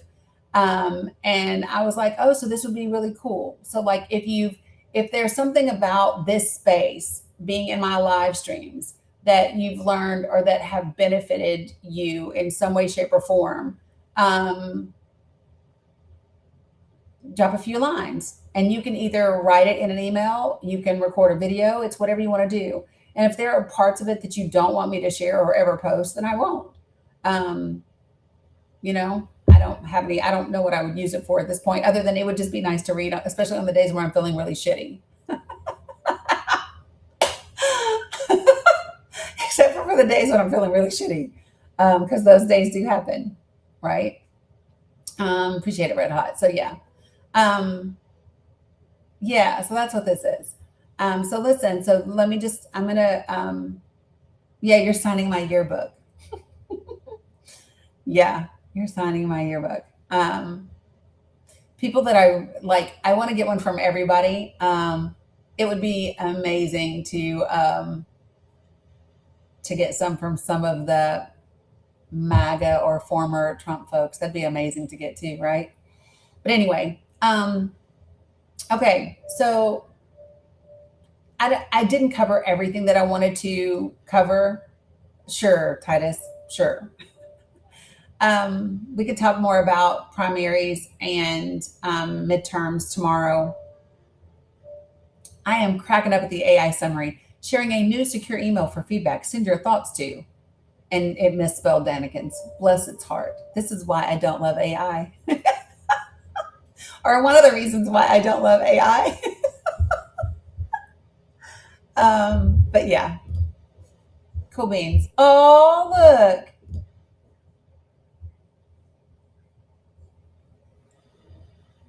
Okay, so hello. Yep. So I just got an email after I spelled it. Right. After I spelled it. DANICAKNS.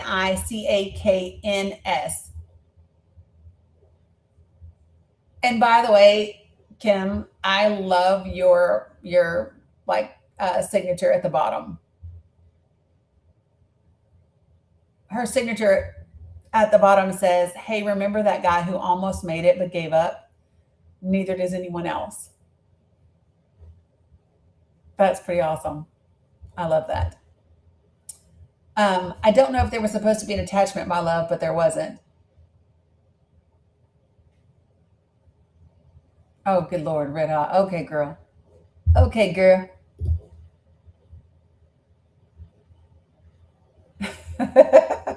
That's funny, Kat.